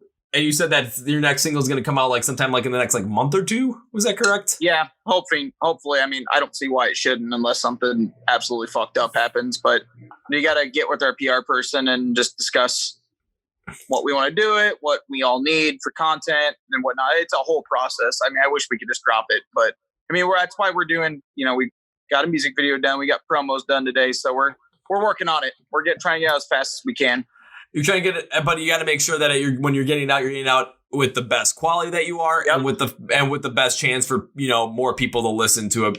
And I mean, hell, get Alan Harrington to just make a tweet about it if you guys can, because the people that follow his stuff, because I know he doesn't have the biggest following, but he has one hell of like a religious following where people are just like, anytime he says something, people will click on that link. And if I'm seeing him talk about if I'm seeing your guys' band name in threads of his tweets, I mean, I'm sure that's on his tweets specifically, but from people recommending your band to him, I mean, come on. He's gonna recognize it at one point and most likely give it a listen. Then all of a sudden be like, God damn, okay, I got to post about this shit. Yeah, it's kind of weird. There's actually a girl I know. She tweeted them, was like, well, you should check this band out. And he goes, holy shit, I really like him, or I like them. And then like he started posting about us, and then you heard about us, and now here we are. So that's really cool how that one was just word of mouth, and it reached. I don't know where Alan Harrington's from, but I mean, it's cool how it's reached, across the states basically, and it's getting in people's ears. Yeah, no, that, but it's from Milwaukee. Now I want to do a podcast. I mean, yeah, that's yeah. See, it all works in like the weirdest ways, but it's all about getting the attention out there. And it's just, and it can be in the most random ways too. I mean, word of mouth, just through advertising, through some sort of wacky thing where all of a sudden you never know. You just have like you literally just post a dumb video of like when you guys going down a steep hill in a shopping cart, slamming into a wall or something. I mean, it could be anything just to get people just to attention. Just, I mean, like, because like I'll use like From Ashes to New for an example, because seeing some of the stuff that they've been posting, it's like when they did a whole entire Wake Me Up When 2020 Ends, of course, parody Wake Me Up When September Ends, and and Danny Case was literally walking around the whole entire video in his quarantine suit with just one of those giant blow up T-Rex costumes, which is and walking his dog and everything, and like now that's like as much as I don't really care for that song that much, I'm watching him like. That's what's getting me to watch throughout the whole entire thing, just because I think that's hilarious. Just all of a sudden, you see him laying in bed, but he's still in the dinosaur costume, and all of a sudden it's like, oh my god, 2020's over. It's 2021. We can go outside. They run outside, and one of the other guys gets stabbed because all of a sudden, why 2021? It's the Purge. Wake me up when 2021 ends. Just kind of just like just some of the most ridiculous stuff you can think of. But honestly, as long as it's getting the attention of the people, it can work. Mm-hmm. Yeah. Just hopefully we get it out soon and people like it. But I think everyone's going to like the song. If you like Beneath Me and you like Waves, then you'll be really, this one's probably in my opinion, the best song we've ever written. Yeah, I agree. It's very heavy. It's in drop F. Just like Beneath Me, but there is singing in it still. It works with major and minor scales, and it's a banger. We've been playing it live for a little bit, so those of us seen us live the past couple shows have heard it, but they're probably not going to remember it. But yeah, it's fun. It's got some frog in it. It's a diverse track. So when you're saying there's more like singing, is that just more clean vocals that are coming out in it? Yeah. There's clean singing in it. There's not a bunch, but there's still clean singing in it. So, but it's still very, very, very aggressive. And and especially if you're listening to your guys' music too, like that's really what I was getting off. It was from your style of metalcore was very aggressive throughout the whole entire thing. However, there were at points where you mix in like it was like aggressive and melodic at the same time as well, which at times they don't really work well together. But then again, I'm listening to your guys' stuff. I'm like, that mixture at times really does work out well. And I always like it when I always talk about this in like album reviews and when I'm critiquing a band's music, just on my personal taste. And it's just when you're kind of having like a contrasting style. It could be big contrast, little contrast. It could be something like, like heavy metal and like Japanese pop music, like baby metal does, like that big of a contrast. Yeah. Or something like a contrast, like I'm going to use your guys' example, like an aggressive metalcore style, but also putting like some melodic stuff in there, kind of contrasting that, which is, it's still metalcore, but just like the feel of it is a little bit different. You're kind of contrasting that. If those contrasts are able to play off very well together and just kind of both stand out, but not overpower, or sometimes overpower. It just depends on what the song is calling for. You just got to feel it the way it is. But there are times where it really does work out well. So I'm curious to hear what you guys got coming up next, especially when you're talking about an aggressive track like what you guys just came out with in 2020 with your song Beneath Me. However, it's kind of adding some cleaner vocals in there and a little bit as well, kind of contrasting those real rough, unclean screams. How just adding them a little bit in here and there, how that kind of contrast is going to end up playing off. And I actually think just kind of how you guys are talking about it, I have a feeling it's going to work out incredibly well. Well, I hope so. I think, we like aggressive music. I'd like to say it's the area we live in. I love St. Louis and stuff, but just, him and I, especially, well, you too, like we grew up in like fucking shitty ass farm towns with shitty backwoods rednecks people that just rude ass people, not very open-minded. So I think that's the pissed off side. And I think the melodic side's just, I don't know, it's being depressed, living in a shitty area like this. I don't know. No, it's just us all liking different stuff. Like, I love pop music. I love radio rock music.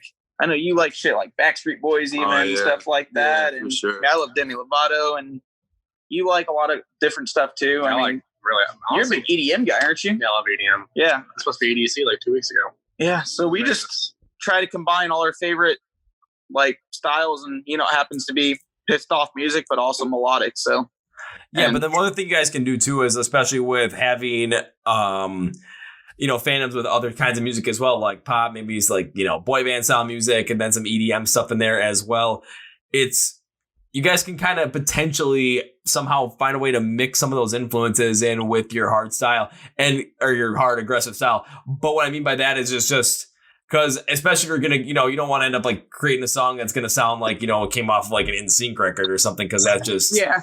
But what I kind of mean by it is, with those songs, they might have certain tropes or certain things that you want to incorporate in with your music. Like kind of like how they have a little bit of a progression from this part of the song to this part of the song. I want to see if we incorporate that in our music. However, I want to use that, but make it fucking metalcore and see how that works. Mm-hmm. I mean, you never know. All of a sudden, something can come out like that and it really works. Kind of like with I'm going to use Popular Monster as an example with how many different tropes and how many different styles it works within, but how it all works so well together. I mean, it can be a lot of different styles. It can be one extra other style. It doesn't matter what you do, but the fact that you have many different influences or potential, like, fandoms with things, it can influence your music in a certain way where you can try a couple of different things. And because you're so much more ingrained in that style, other people aren't going to be as ingrained in it. So it could work out really well because you understand it more than some other people might, and just kind of mix that all in. It's like putting it into one big pot, or like one big mixing bowl.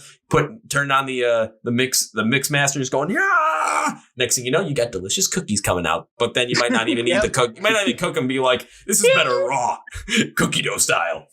Yeah. Man, I just made a cookie comparison throughout all of that. God damn. I mean, cookies are delicious and good music is delicious. So honestly, now you guys make me want to, because I got some cookie dough in my freezer. You guys make me just want to, unthaw it, cook it for like 10 minutes or so, 12 minutes, just make some cookies and then just like jam out to Rise Against or something. Damn. Well, I hope our music doesn't make people obese or anything, just be like, yeah, I listened to your album, but I ate like 12 things of cookie dough. And I gained like 20 pounds listening to your EP and your 2 singles. I'm like, dude, I'm so sorry. Yeah.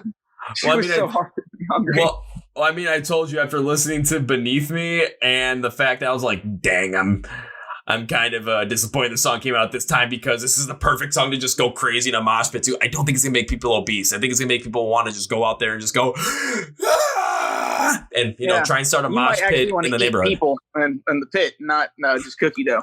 I mean, I might start a mosh pit in the intersection right now, just because. Well, but then again, I might be the only one out there. Yeah, that'd be weird. Me trying to like start a mosh pit by myself. I I hit myself. Oh, I broke my own nose. Oh, I gave myself a concussion. Oddly enough, though, wouldn't surprise people. If I didn't do this, my eyeball was going to fall out because my appendix already exploded. It's either that or I eat a bunch of cookie dough and I get salmonella. See, I don't know, because that's all. Me was originally the working title of that song was called "My Dad Gave Me Salmonella."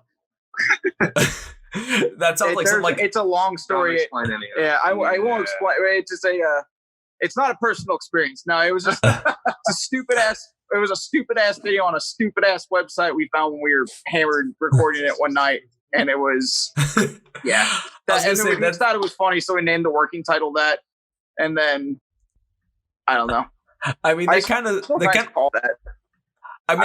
like something like a name like Attack would have come up with back in the day, or something like a day to remember to come up with, like a song like "I'm Made of Wax Layer, What Are You Made Of?" Like wait, and the song's not even about like anything to deal with like Night at the Museum. It's like, wait, what the fuck? But hey, it works. Or like Mr. Highway is coming to an end. It's like, wait, what? Yeah, if it's 2010, we do it, but yeah. I don't know. Just a sign of the times. I mean, you could bring it back. You could bring back something like, bro, Ashley's here. Yeah. Oh my. What happens if I get there and I can't check my MySpace? All right. There you go. I mean, beards all over. Yeah, I mean that's an endless list right there. Now you could come up with something like, what am I supposed to do when TikTok is down? I mean, that's for 2020 right there. Yeah. Just make it like the hardest song possible. It'd just be electronics and chugged breakdowns is all it's going to be, and us jogging in place. Or doing some like crazy, like doing like some crazy thing like they did on there, like whatever the weird wipe one is, or the Simple Plan one, like the I mean, there's so many. I don't even on TikTok. I just see like some like the compilation videos are just like this is the best one. Like this one had me shook. I'm like, all right, what the hell is this one? And it was like Drake from Drake and Josh like doing the wipe, and also like a character that he did in the Amanda show. I'm like, okay, now that's funny because it's just ridiculous. But then it's like someone else. I'm like, this doesn't make any sense. Yeah. But then again, that's just me. And I was like, because I talked to my little cousin. He's like, oh, you don't get TikTok. I'm like, I'm 25. Of course I don't get TikTok. I'm old, motherfucker. Yeah, I'm not a big TikTok guy. It's kind of just, I don't know. I'm like, yeah, back in my day, we had this thing called Vine. Vine. Vine was the shit. I wish it's still around. But yeah, we still have the classic as, what's worse than a rapist? Boom. A child. No.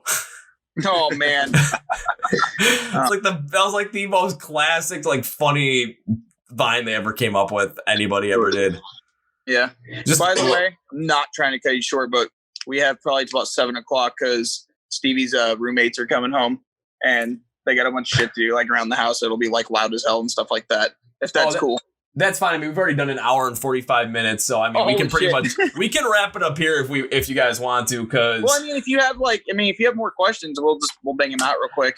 Honestly, basically just kind of going to recap, especially with the new music. That's pretty much kind of what I want to end it. So, because you guys got your new probably next single coming out within the next like month or so. So be sure to stay in tune for that. Everyone that's listening to this, my Song and Day fans, the Chord Progression Podcast fans, and the Broken Youth fans that I hope will really listen to this, because you guys better fucking listen to this podcast. It's a great insight and great amount of content. But outside of that, I mean, that's pretty much what we can expect from you guys. But before we, sign off, give you a sayonara type thing, where can people find your stuff online? Whether it's, anything to connect you guys on social media, where they can watch your videos, where they can listen to your music, where they can buy your merch, buy anything from you guys. Just let it all out there right now.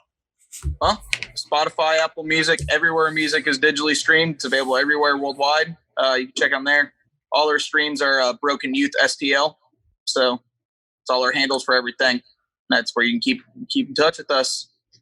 Easy as that. Yep. And to make it easier for everybody, because, well, Just make it as easy as possible. If you're watching the YouTube video, just take a look at the description below and the links will be there. And if you're listening on Spotify, Apple Podcasts, or Google Play, the links are going to be there as well. So just click on those. And I mean, yeah, I think we can pretty much wrap it up at that point because we've had one ridiculous conversation when it's come to music and just some random, random we could come up with, and it was fucking fantastic. So that's pretty much how our life is. So, I mean, with us as a band, we're scatterbrained and have all kinds of, but this is fun. We had a really good time. Yeah, we'll have to do this again soon. Yeah, definitely. When the new stuff comes out, I'd be down to come back on here. And yeah, so that's actually, I'll talk about this right after we jump off of this because you guys, like I said earlier, I always have like a little 5-10 minute conversation afterwards, kind of expect what you can expect from me, but we'll definitely talk about that right after this. So guys, Broken Youth from St. Louis, thank you for being on the Chord Progression Podcast, and can't wait to see you guys come out when the new music comes out. Actually, there's my mess up for the day. Boom. Right at the end. So can't wait for you guys to release the new music. Can't wait to listen to it. Can't wait to see what happens with the music videos. And then once this whole entire COVID thing ends and you guys are able to start playing live shows, I mean, you guys are probably going to play a live show and all of a sudden you're wondering who the heck broke their nose in the pit? Wait. Oh shit, that was Kevin. All right. Can expect that from me. So can't wait for that to happen. And until next time, guys, I'm going to say this. See you later. See ya. Oh, yeah, Hey. Well, folks, that was our interview with Broken Youth out of St. Louis, and with their metalcore style, I can't wait for you guys to hear it. I can't wait to hear what you guys have to say about it, and when they do release their new single, the day it comes out, you will see it as our Song of the Day feature, so get ready for that, and I'm just going to keep exposing you guys to great music, man. On another note, you guys might have noticed that, yes, I'm wearing a Vikings hat and my Minnesota Golden Gophers shirt because I am a huge Vikings fan. I did attend the University of Minnesota for 3.5 years. I did graduate from there. And, I mean, I lived there for 3.5 years. So seeing everything that's going on right now, I mean, pretty much, I just hope that everyone is, being safe out there.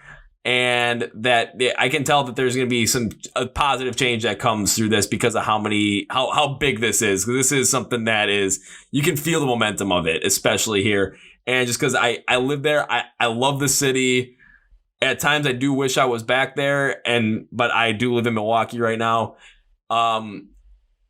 Man, it's a tough thing to look at, and I don't want to say too much about it, but I do want to point out because I did live there. I know so many people that live there right now, and I just hope that everyone's being safe. And there's definitely going to be change from this one. The momentum feeling on this one, especially from here, you can tell there's going to be change coming from this. So on that note, I want to thank you guys for listening to this episode of the Chord Progression Podcast. Next week, I don't know who the guest is going to be right now, but I'm going to tell you, I'm going to keep bringing the fucking heat because, that's what I always do, baby. So I want to thank you guys for listening. This has been the Chord Progression Podcast, brought to you by My Song Day Rock Today with the band Broken Youth out of St. Louis. My name is Kevin, and you guys know how I end every single one of these episodes with a big, healthy, and hearty see